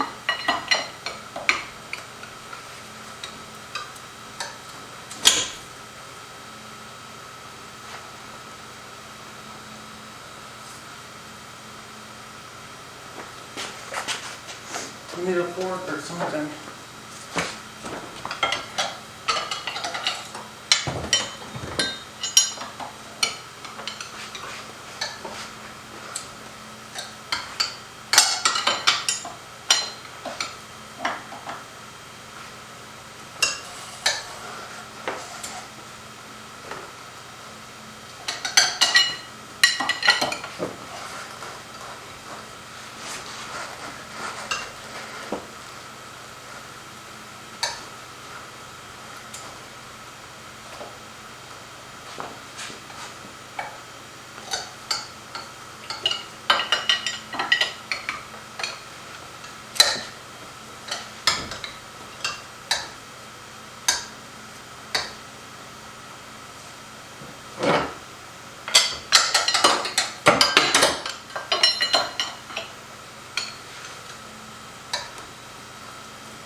Let's see it.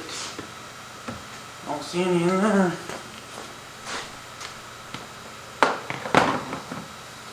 This may be working, my theory. Why is this fucking thing still making noise?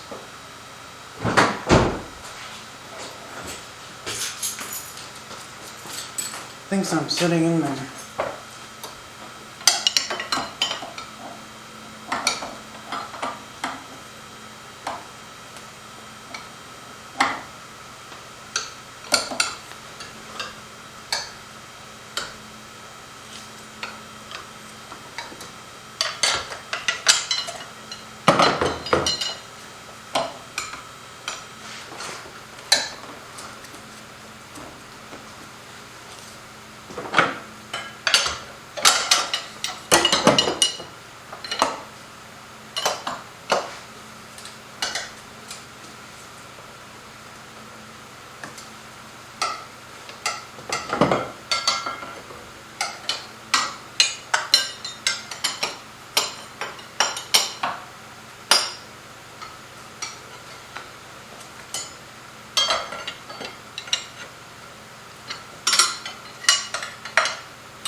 I'm using the pry bar to grab it.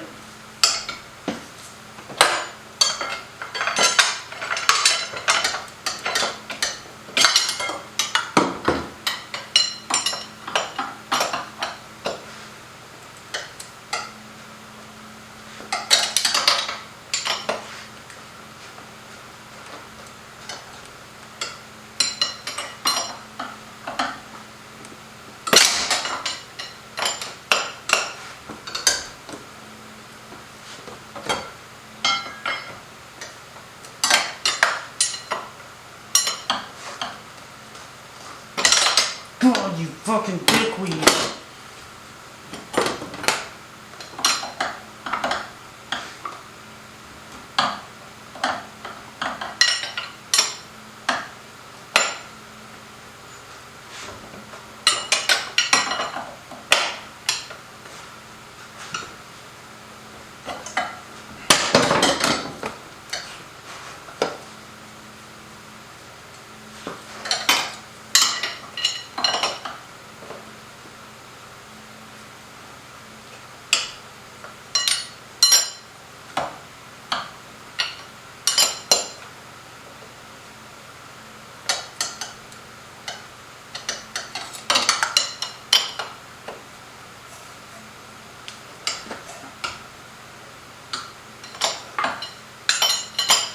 I don't think it's compression.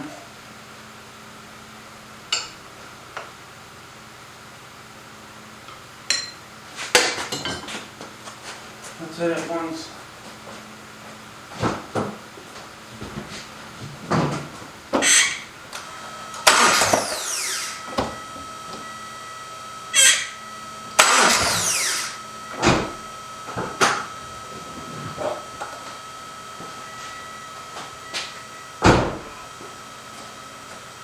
I just didn't turn it far enough, I guess.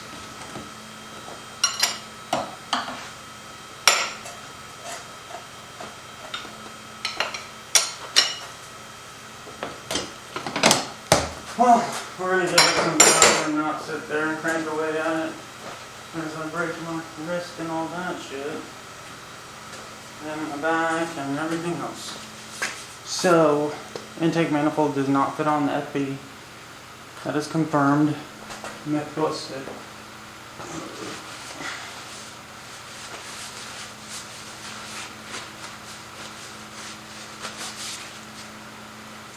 And if you're going to put oil in the cylinders, you need to put minimum.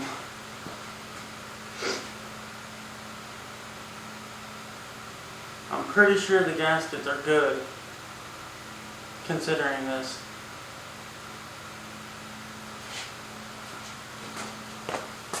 Honestly, we would have a bunch of oil on the ground. Right?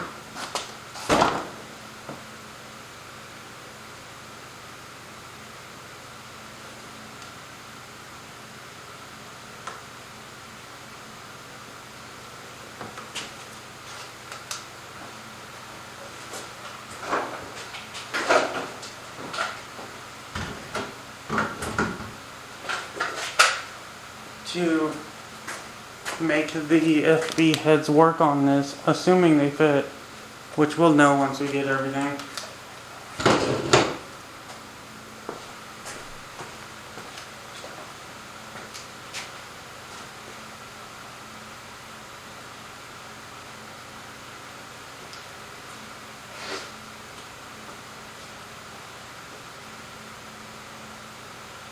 They could be totally different.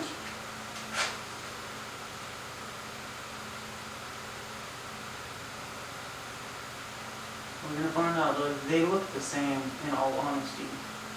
A lot of the stuff is the same.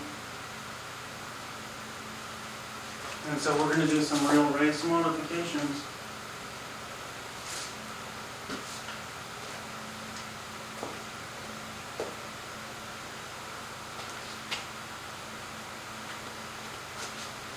The shape of them is so different.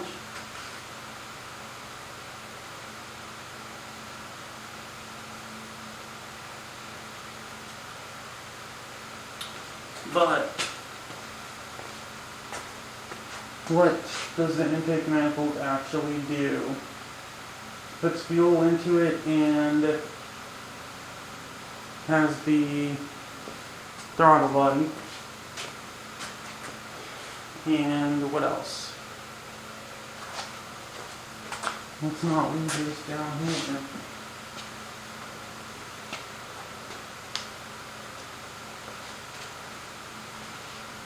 Fuel rails, which are part of fuel, and then the booster valves go onto it.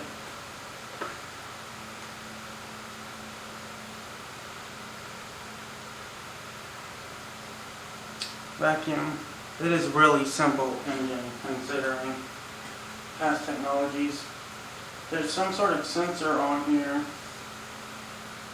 for the fuel. I'm not sure what it does.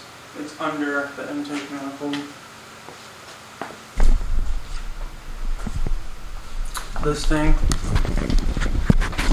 So it goes to the fuel line and then to that. I think it is a evaporating system of sorts. Which, I mean, technically you can just eliminate.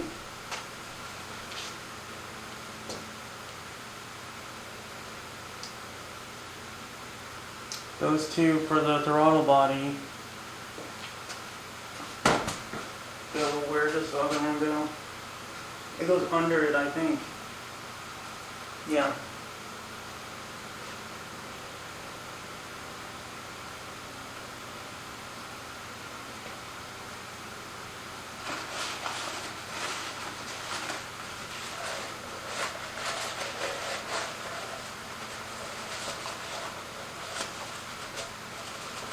Nice and bloody chunks of nonsense, for lack of a better term.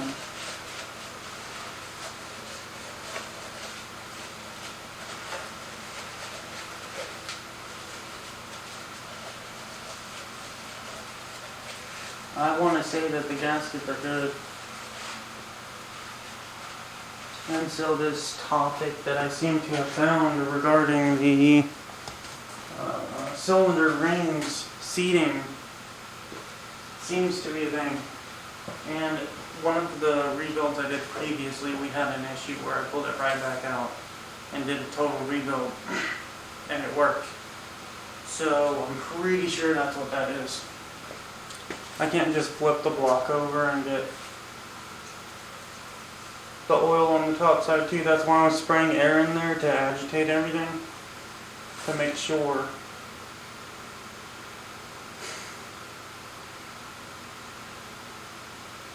But the oil should seep into the crank because it'll run past the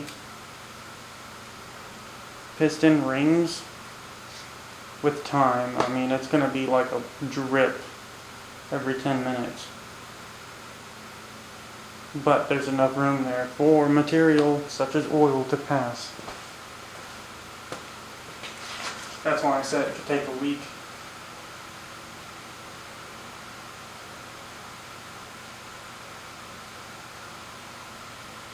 Now we know.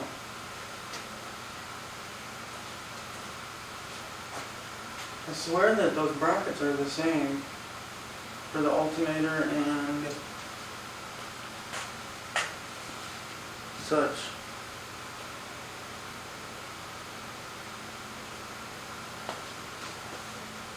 I really just don't want to have to pull a flipping engine out. And so doing research, we came across this topic of piston ring seating and not being a head gasket failure.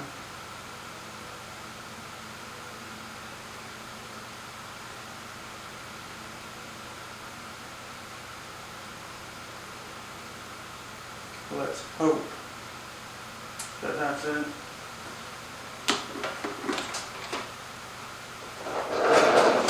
It says it's charging, so we'll see.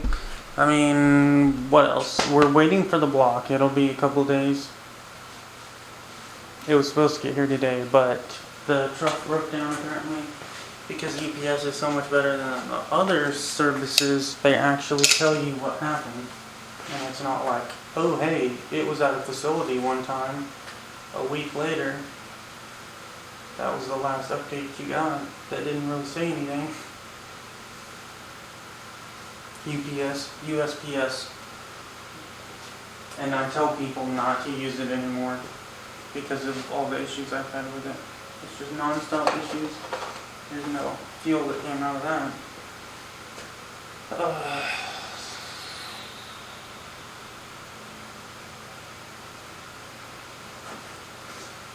I mean, we can maybe put that back on, but not quite. Not yet. I have to take a shower. oil got it all over my face because it sprayed back up out of that.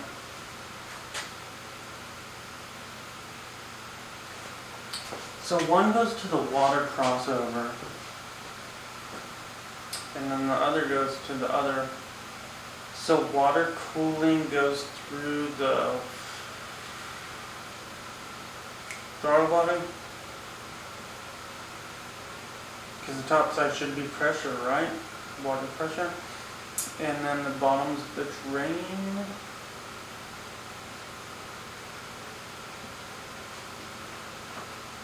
The blue thing I painted is the crossover. Just in. Is this thing on? Yeah.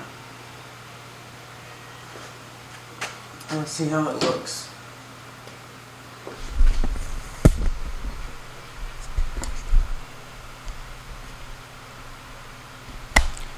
Not bad. Well, actually, the problem with it standing all the way up is it's wobbly. Put it over there out of the way. But things can still be tripped on or whatever. Okay, so some more cleanup.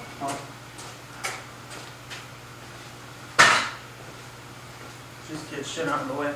We've got all these boxes up there, and you know, in just different spots. Where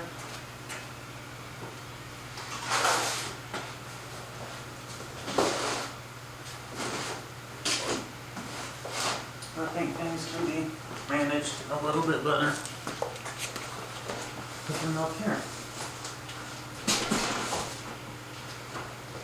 With the rest of the boxes of things.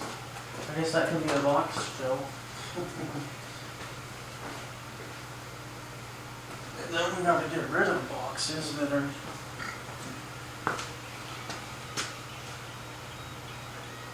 empty. Maybe. So I ordered a couple tools, and then I need a saw, and then I need to throw that fucking Bauer garbage out because it's bent all the shit. But I kept it, and it's like, well, maybe it's useful, so I might just still keep it. Put it in a closet or something. But that space needs to be a workbench. So, is it even visible? I think so. The newer drill press, this one, I need it on a table, and I need it mounted, so there's all that. This engine's gonna have to get moved.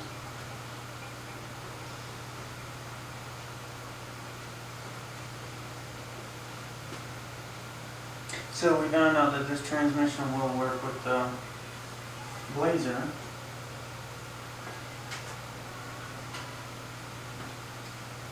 I need a bin of sorts. Oh look, hey, this is why we have this. Oh, I don't have the adapter. Doesn't it have Wi-Fi or Bluetooth or whatever?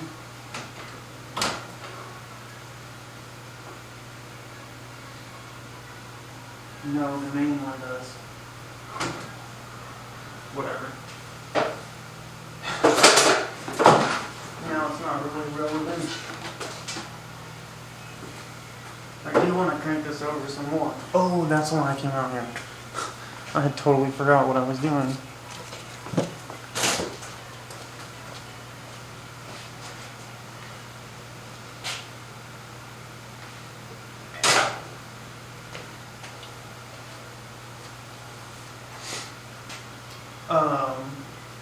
I wonder if I can test the lines through the ECU. But anyways, our boost valve.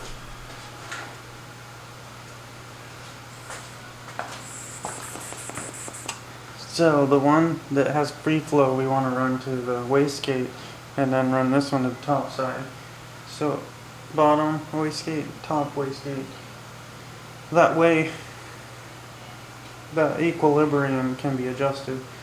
If it's blowing full force to open the wastegate, then we can open this side to counteract that. Maybe. That's the idea, in my mind.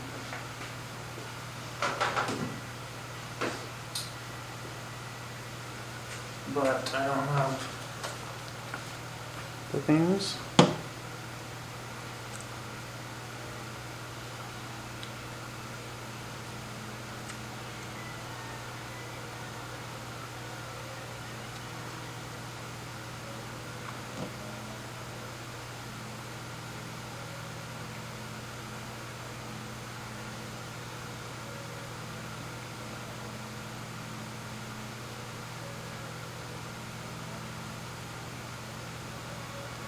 We don't really need a lot on here, to be honest. I think, I don't know.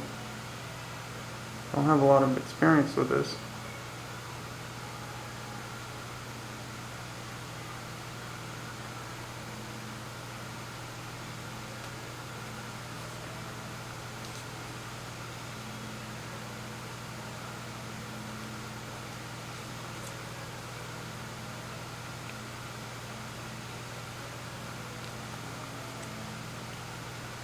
Why does that keep closing? Oh shit, that's a lot.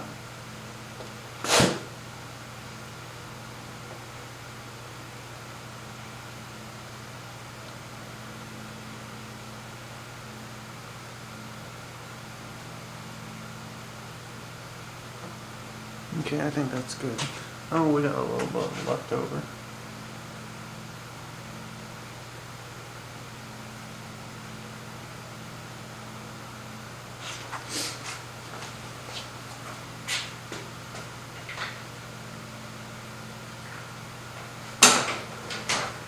Thread locker or whatever. I think it'll be good.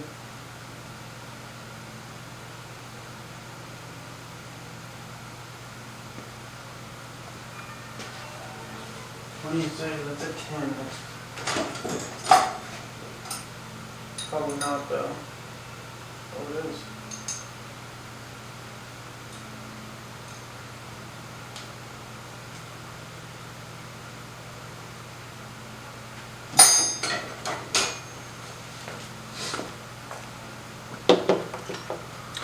And so I want to check if this will actually control the valve, but I don't know.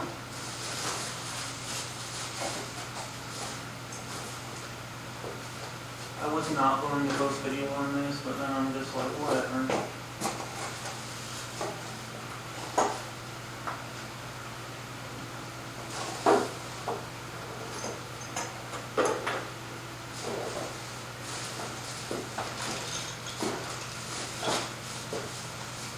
Well, probably over there with the rest of it. And it is.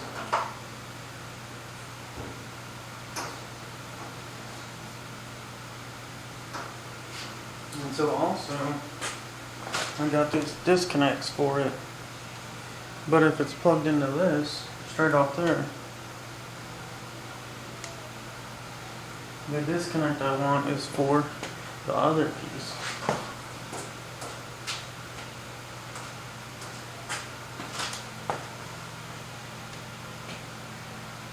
It should actually say in here.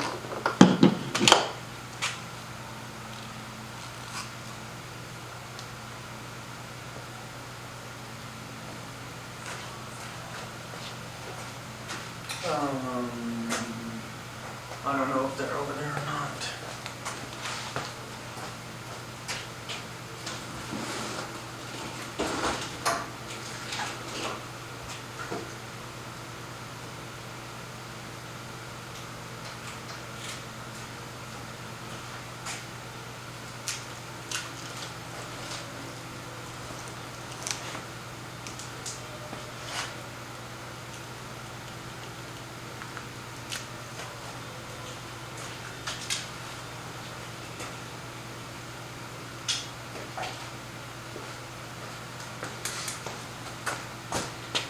So we gotta pull that back some.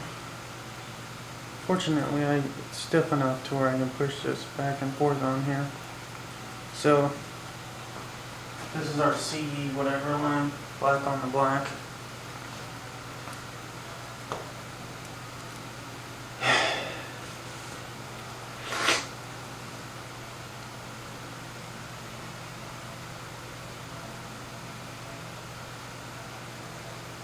I think I do want to have both of them off of this. Well, I have to, now that I remember. Because these are not, it's not like I'm splitting it. There's two that are going to one of them. The ground and then the power to the other, or signal.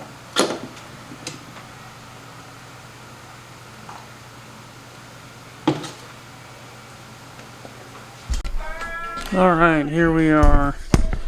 We gotta deal with this. That's good enough, I guess.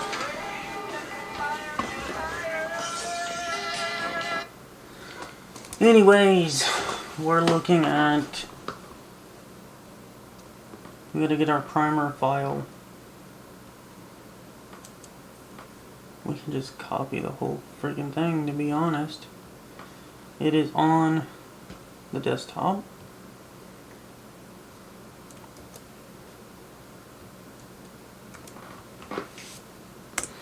Replace all. That way we can sit here and actually work on this file without the end of the world happening.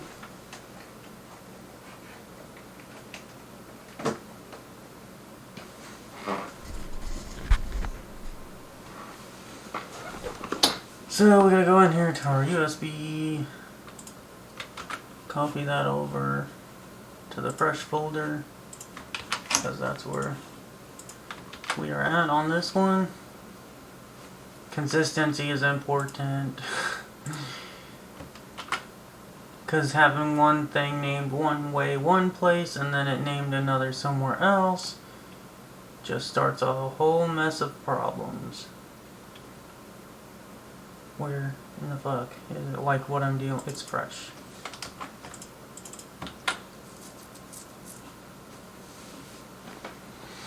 Then we're going to be dealing with the file, and then we've got our chart here, and so the soft side of the adapter is on the right, and then we have 1, 2, 3, 4. These are numbered 1, 2, 3, 4. So 1, 2 on my notes. Black, white is voltage for narrowband.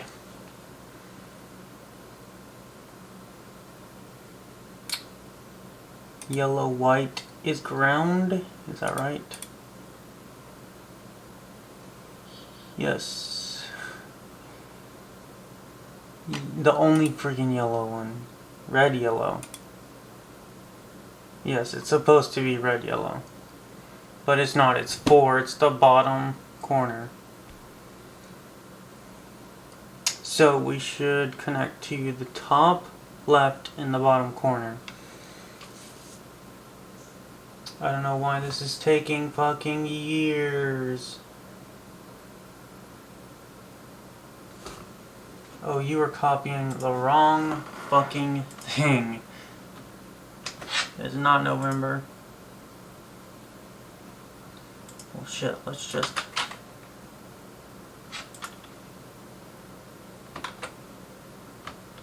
get rid of everything except for the new year. Oh, it's the tech folder. Yeah, about that.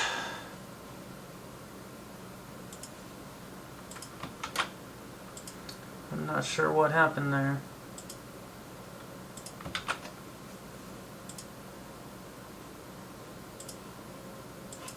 Oh, they no longer exist. Skip. I do not need music in this folder, because that's what I copied on accident. Okay, primer. What we need to do, the reason why I'm documenting this as well, to make sure we're right and not so very wrong in the process. Okay, so analog GP input.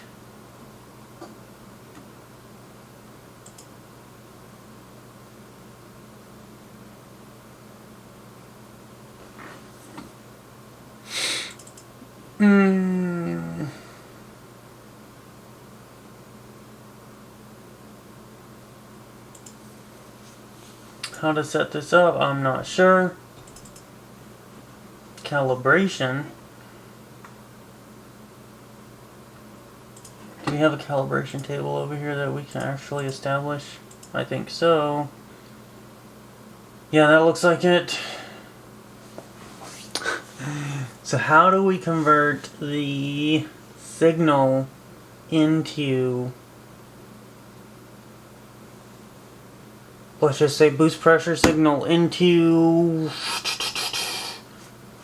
these numbers, which are the calibration table? I can't rename it, can I? No, I cannot. Yes, oh my god, you fucking turd, I just clicked on it. What is wrong with you?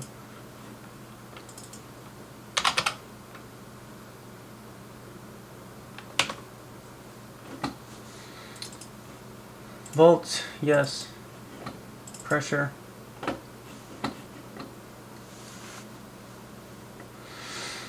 This is a whole lot of learning right now. A in volt 6.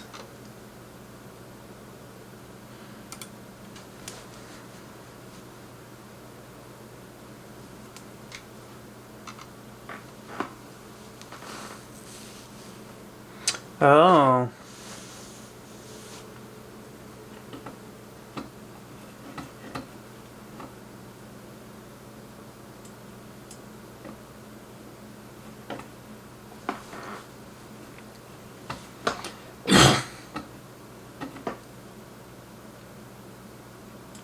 So the auxiliary output should be the other one then.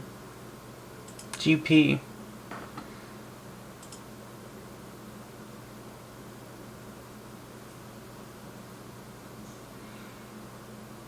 This is for the output should be for the boost controller.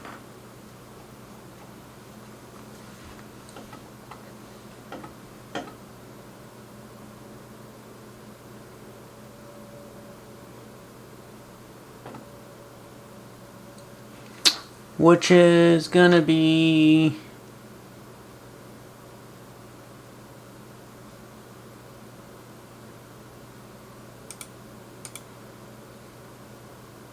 three.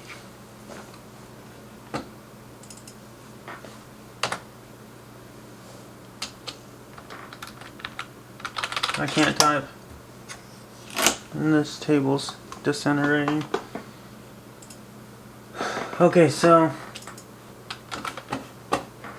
I can't copy it over. That's what I'm trying to do. We need to make a note of this.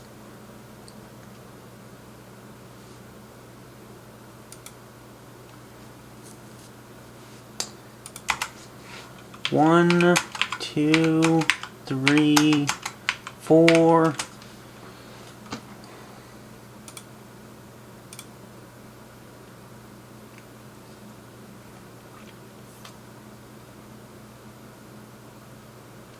Two is the green. Ignition power.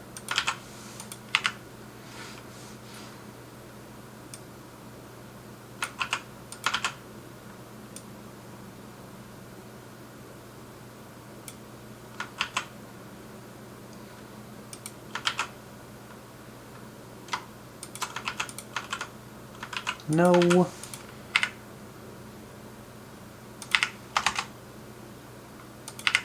Four is the ground. So, four is the ground.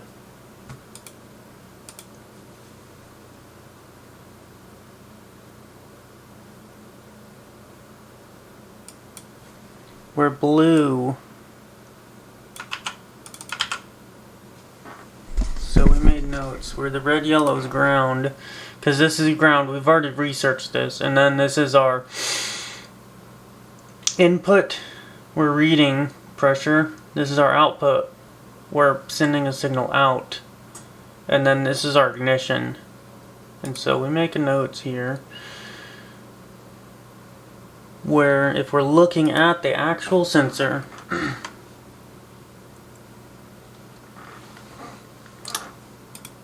not that one, this one, C13,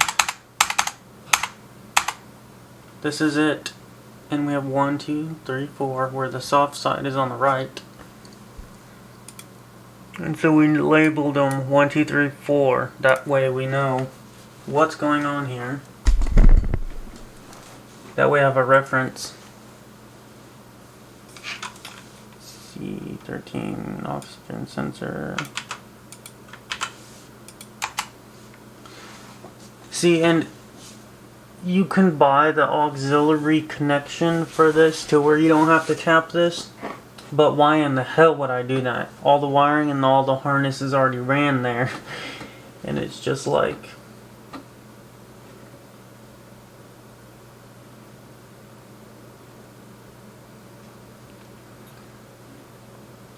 analog input.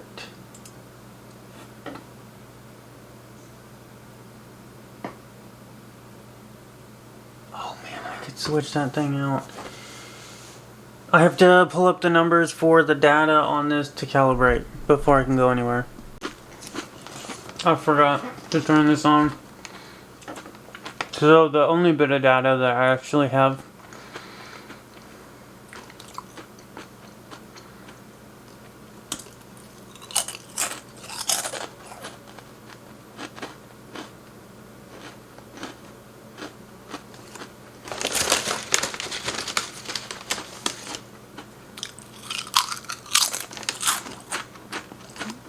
it says 0 to 150 psi.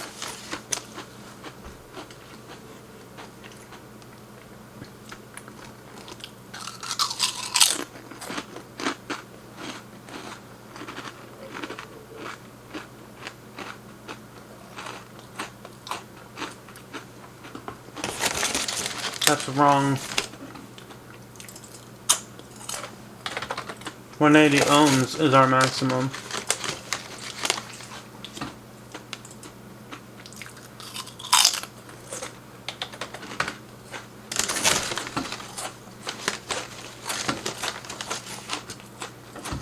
Which is 150 psi.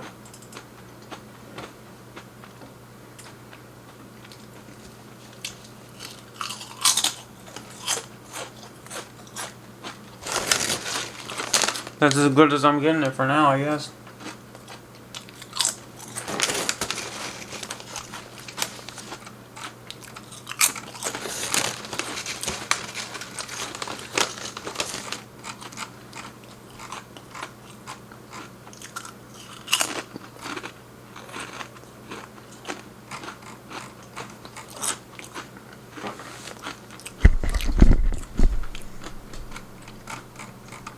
This is the actual eBay listing, and here's the data.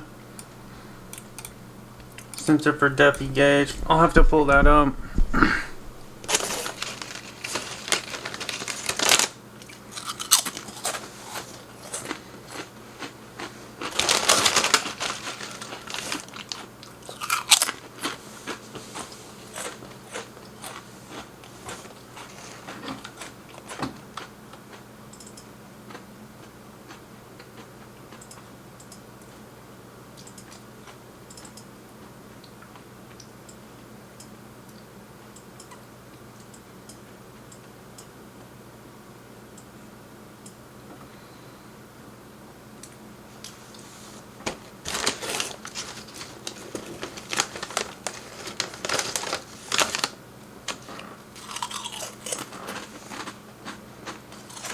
Let's read it.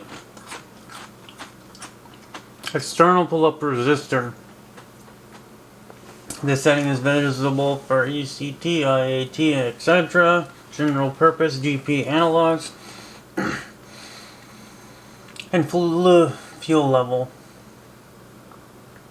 When this selected analog temperature X pull-up resistor is set to off, or when the value does not have an internal pull-up.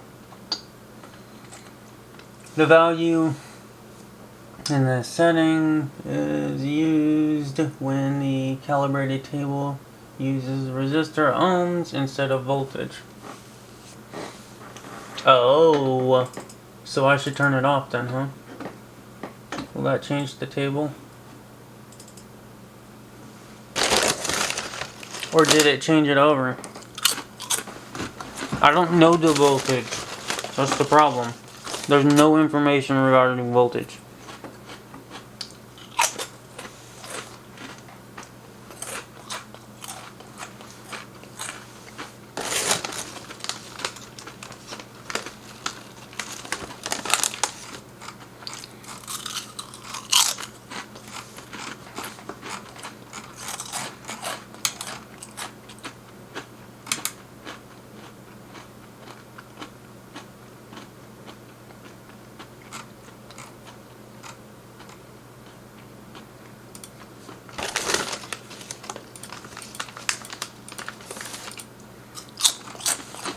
This listing is all over the place. It's the same one everywhere. So maybe one of them actually has the data.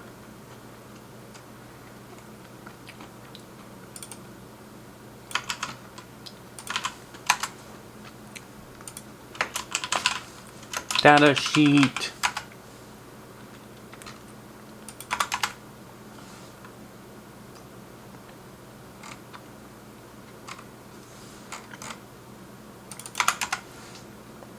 It's a Duffy oil pressure gauge.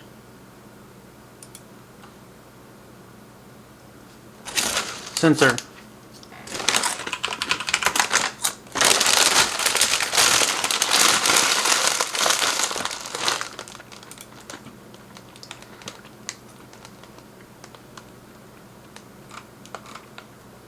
There's a Duffy shop, Japan. It's not the same.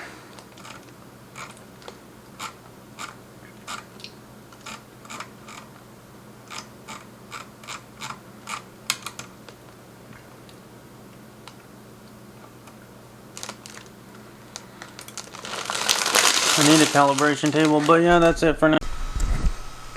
What a surprise, the car's on while I'm doing this. Okay, so we have the right side.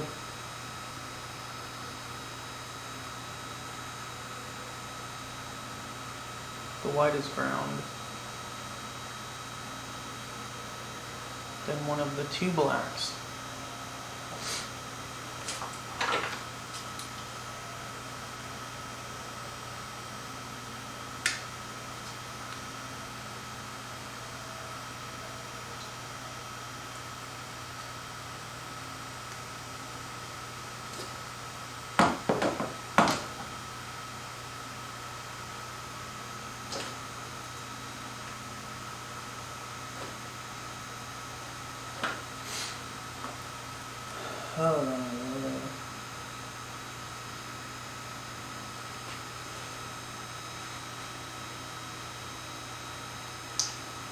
So, I can actually bring the laptop over here.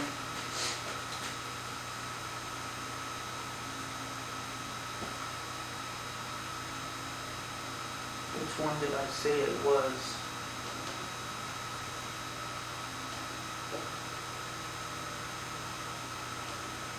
Input, right?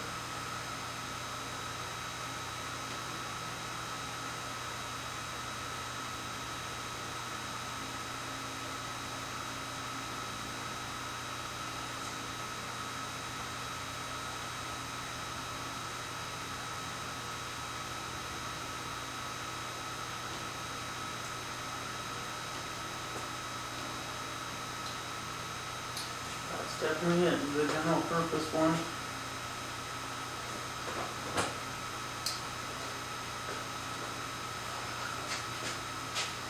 And it fits.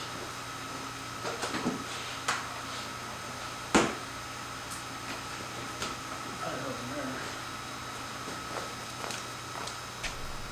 Okay, you can see what's going on here. We know the white is going to be the ground. So let's go ahead and ground.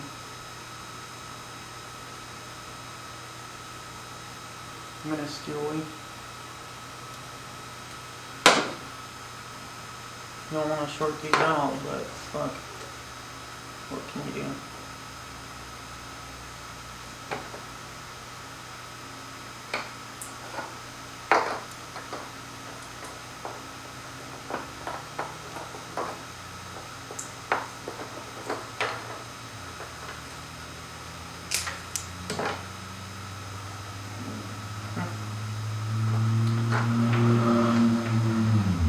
There goes the same fucking person. As that comes right off.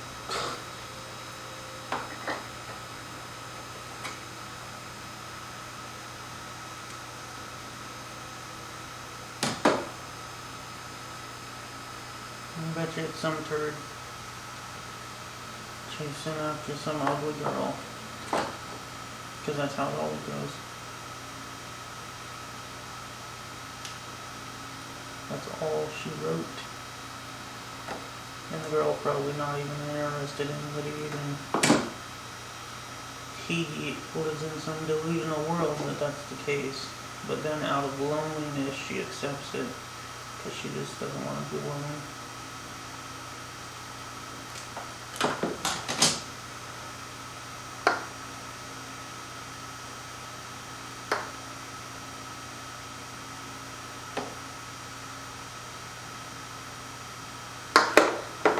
Let me actually get a piece of tape off of here, cut, so I don't have to fucking tear it.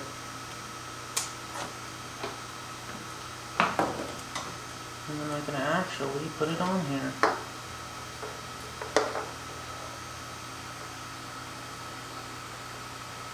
Actually, thinking about this freaking video game, then I need to go check on my daily rewards.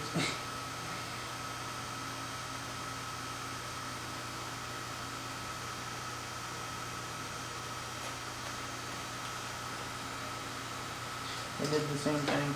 Whatever. Oh my god, it came right fucking off, dude. We're just gonna tape it on. Fuck you. I'm tired of it moving. This is why I soldered them earlier.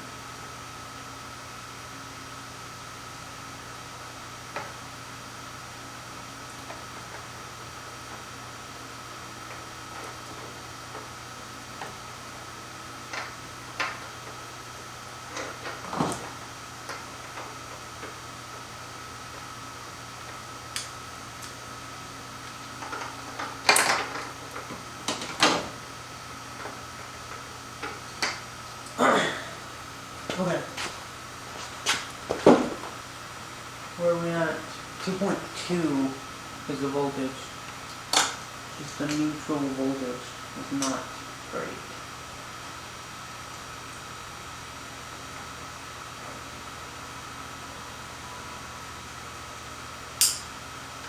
Sparks will, oh my god. Of all the things to happen.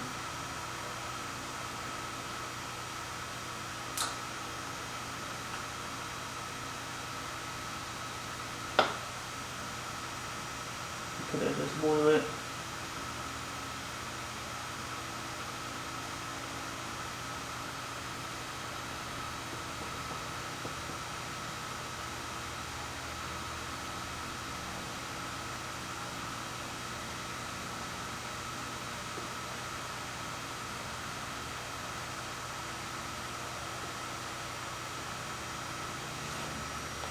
Well, fuck me. Fry the fucking ECU from some stupid shit.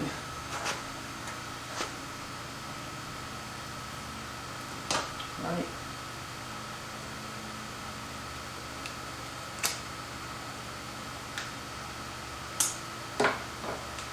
Wouldn't be the first time, huh? This one is definitely not the one we want.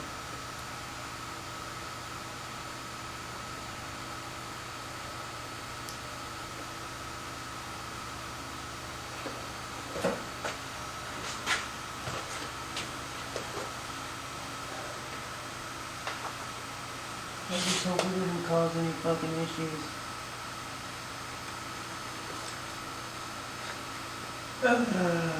Oh, fuck me.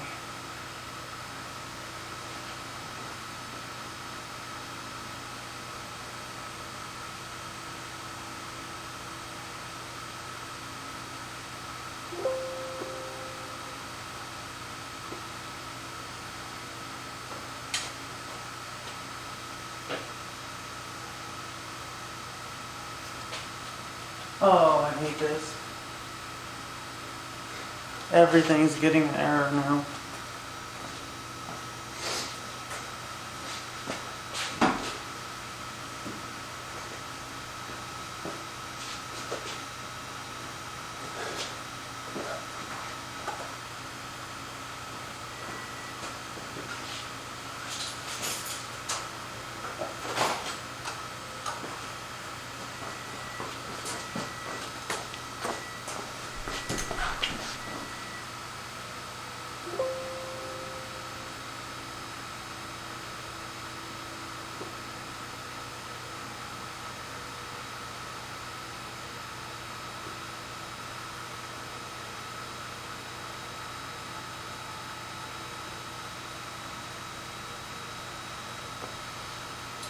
Oh, that's because it's not hooked up.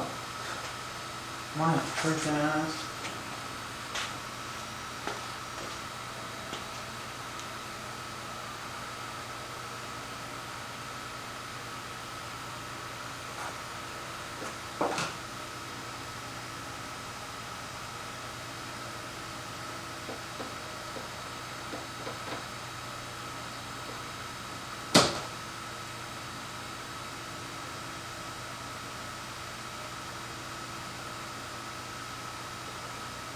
Sitting there like there should be a fuse. I should not destroy the fucking car when I do this.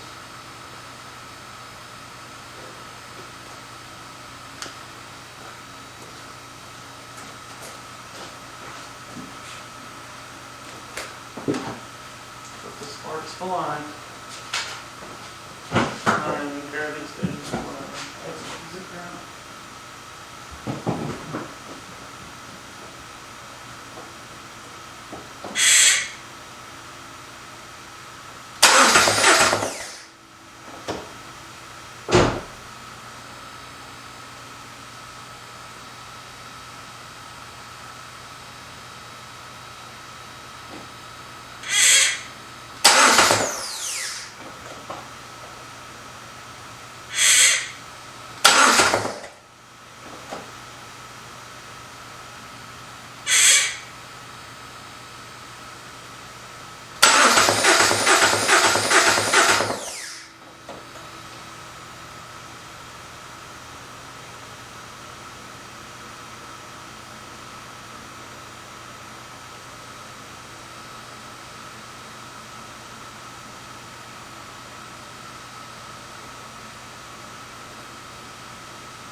how can I actually test that?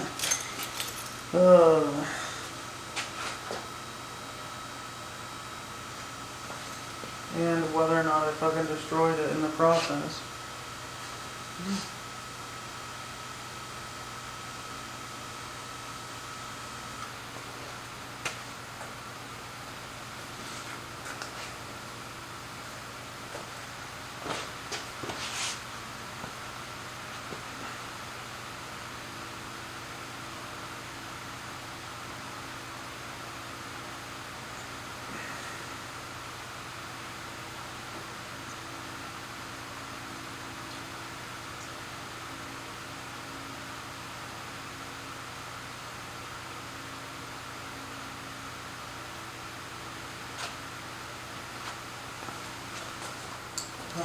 My only idea is to actually get a freaking line to pressure test it with it on.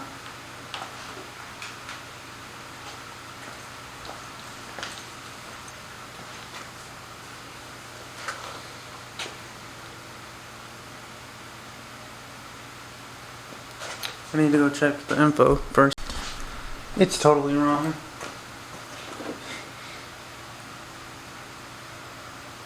Well, no, it's not.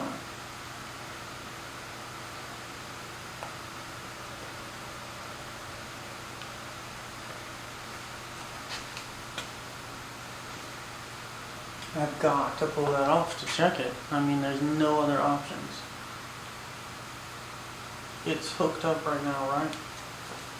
And then we can just put some air in it. On a hose or a line or whatever. Alright, so my actual approach to this is we have a line that's ran in there with the ECU hooked up.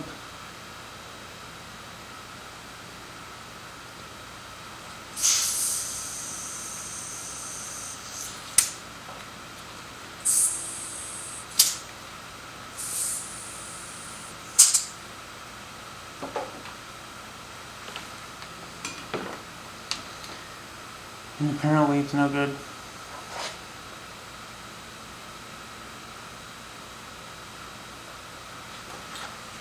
What could be wrong?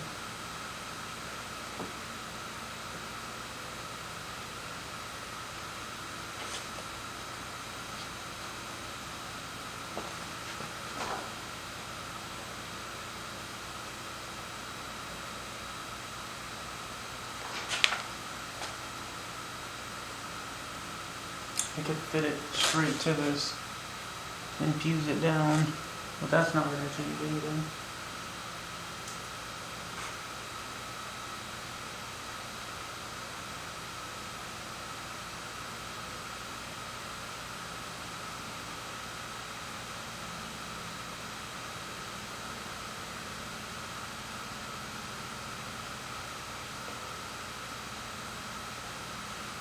Let's try it again.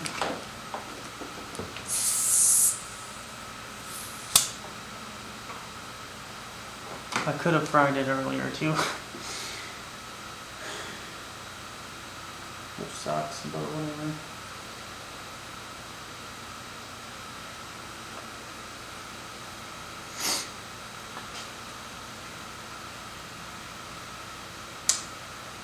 I can use the other sensor, I think. So we're gonna multimeter test this. I think if I have one.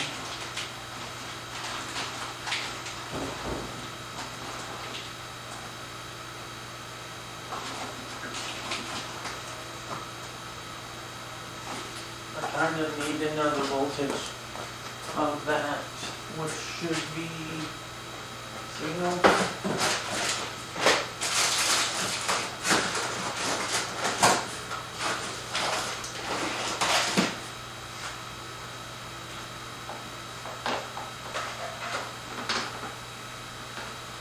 I know I have one, I just don't know where in the hell it's at. Should be in the bag with the stuff, right?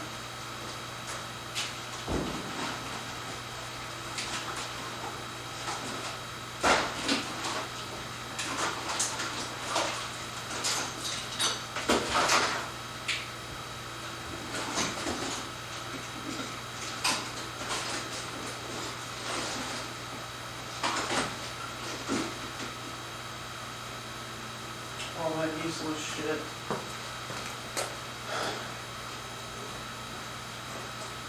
There's no way to determine the voltage otherwise.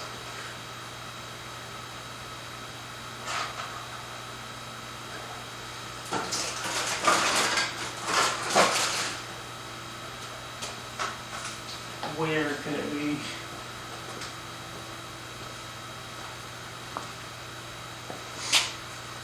Maybe it's in the drawer.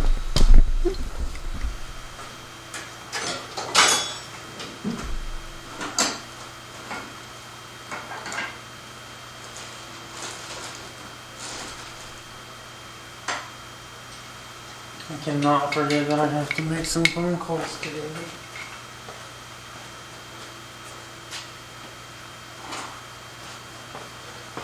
I'm not seeing it.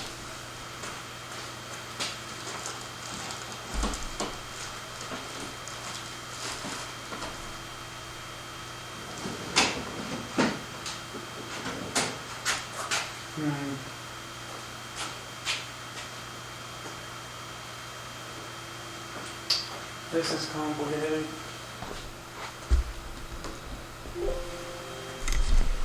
Let's just put this over here.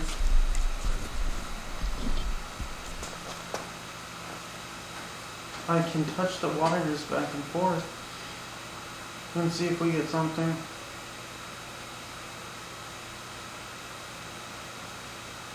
But I could have blew that in the process as well. Fuck.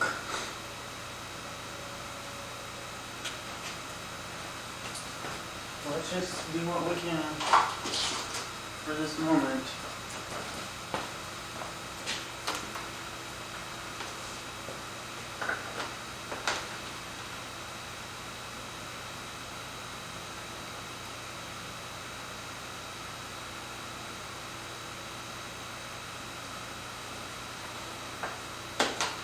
One of them should be producing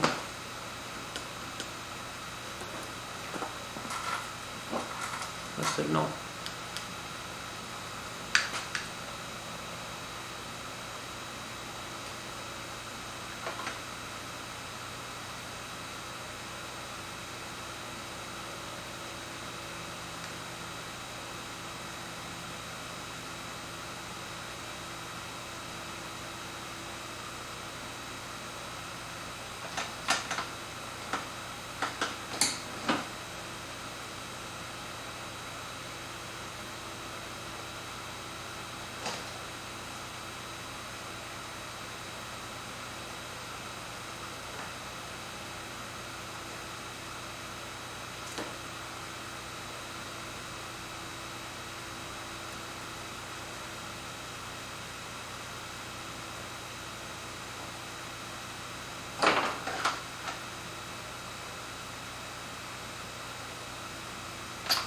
Maybe we blew that fuse. Probably, honestly, thinking about it.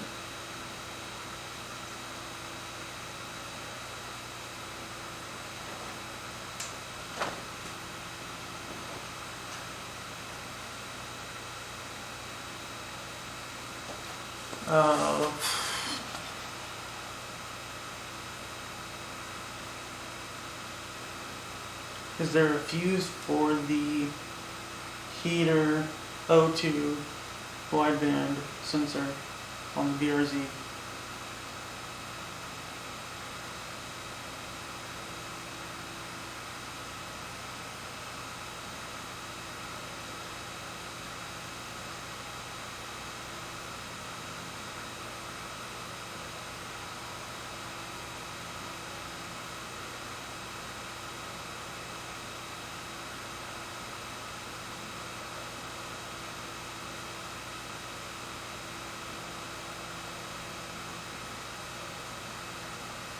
Engine bay fuse, driver's side. This is so stupid. It doesn't know what the fuck's going on.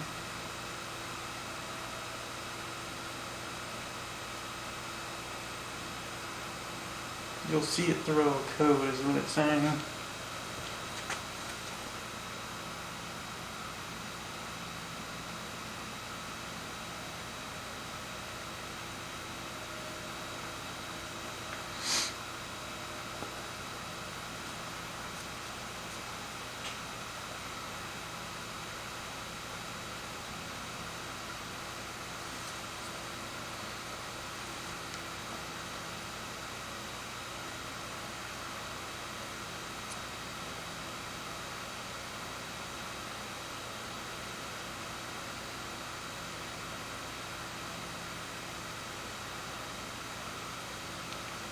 Those codes are not being thrown.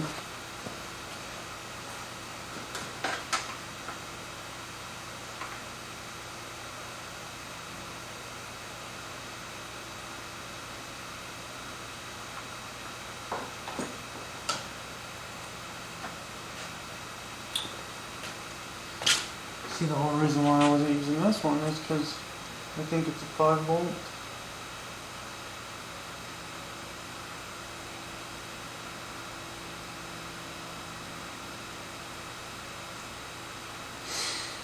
Oh my god.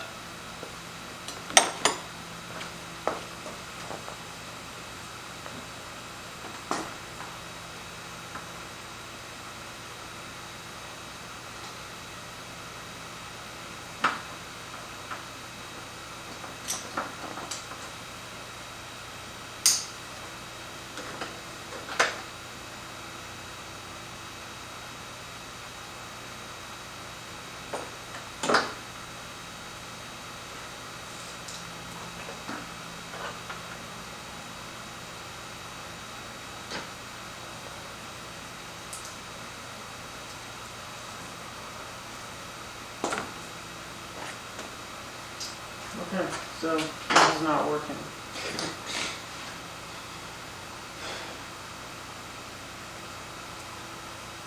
Ground and signal.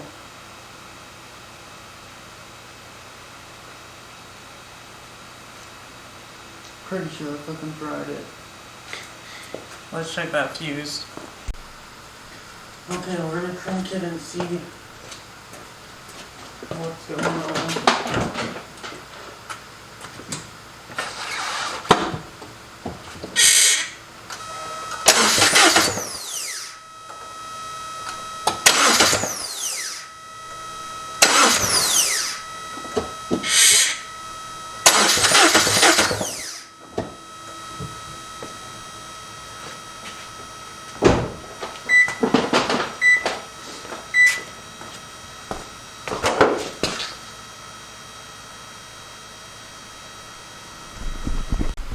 So that's what that sound was.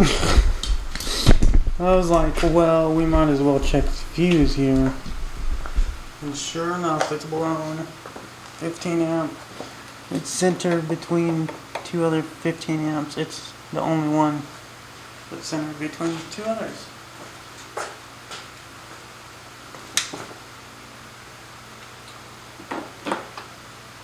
I wish it was more visible. These are so painful to remove, honestly.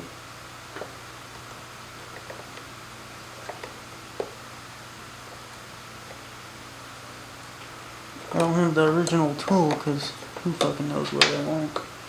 It's probably in the grass somewhere in another country.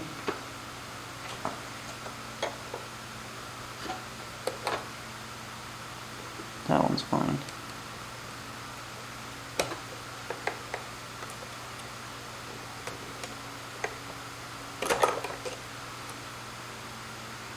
That one's fine.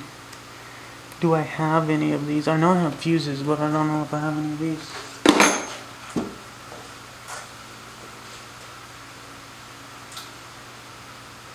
Fuck, we did all of this, and it could have been for nothing.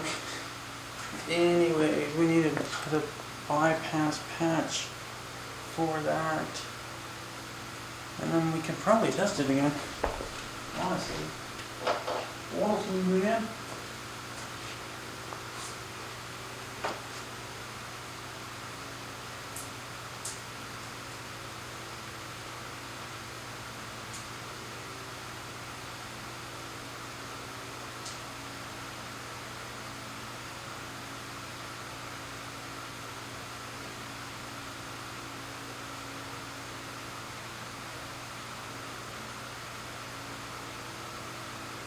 You know, the truth. Not the entire truth. But I have gotten older and just watching YouTube practically half of my life. Reaching the point to where it's like, I can't watch this shit anymore. It's just so garbage.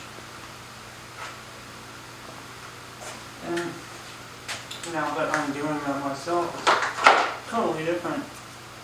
It's not that it's not garbage, it's just I look at things different and I understand it different.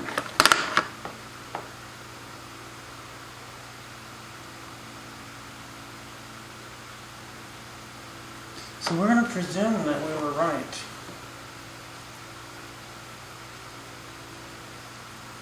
With these.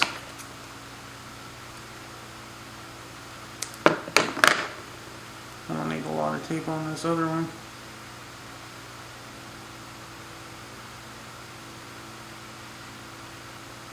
But it's like the greatest example of all.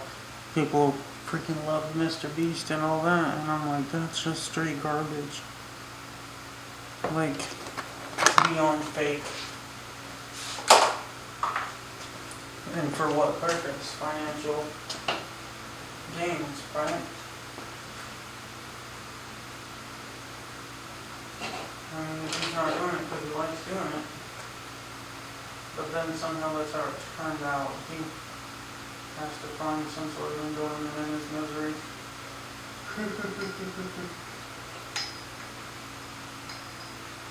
You laughing at the nonsense of it all? It doesn't really matter. Oh, and then we're on to the new topic of being fucked. No, actually, it's kind of relative. But I say relative because it may be a little bit related to being fucked. But in 50 years, the apocalypse is supposed to set on, right? And then in 100 years, it's supposed to be in full effect. By the time I'm an old man, the world will be a fucking disaster. And so how are you supposed to live like that, right? There's no hope of a future. Like the world will literally be in flames. And I say this because global warming and all that, where we're finding that the temperatures on average way fucking out of whack. It's not right. Is that the thing that I was looking for earlier that I thought I lost, but I didn't apparently, and I've just threw it in another door?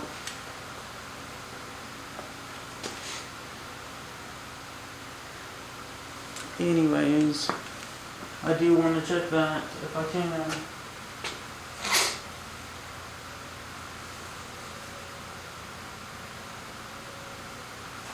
Fuses, that's right. I have traditional fuses, I know that.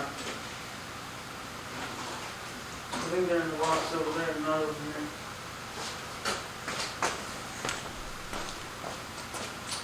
Which may be why we were getting those readings.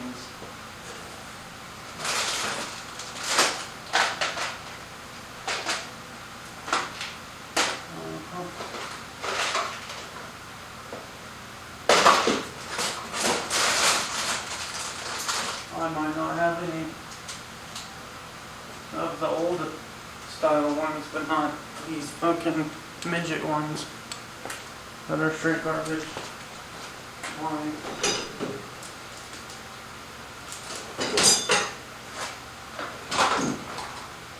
If they were in a drawer, they would be missing. Where I have more regular fuses. Oh, and we have a supposed fuse for. Oh, these are not it. These are wrong. These won't fucking pull it. No, these are wrong. I think it's that one. No, that's wrong too.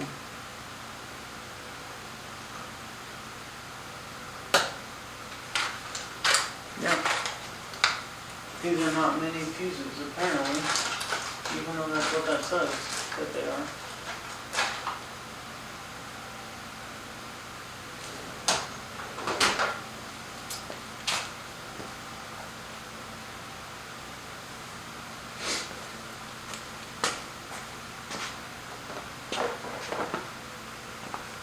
Let's just clean it up here a bit. See, these are like micro fuses. I might as well bring it in with me, because that's it for today.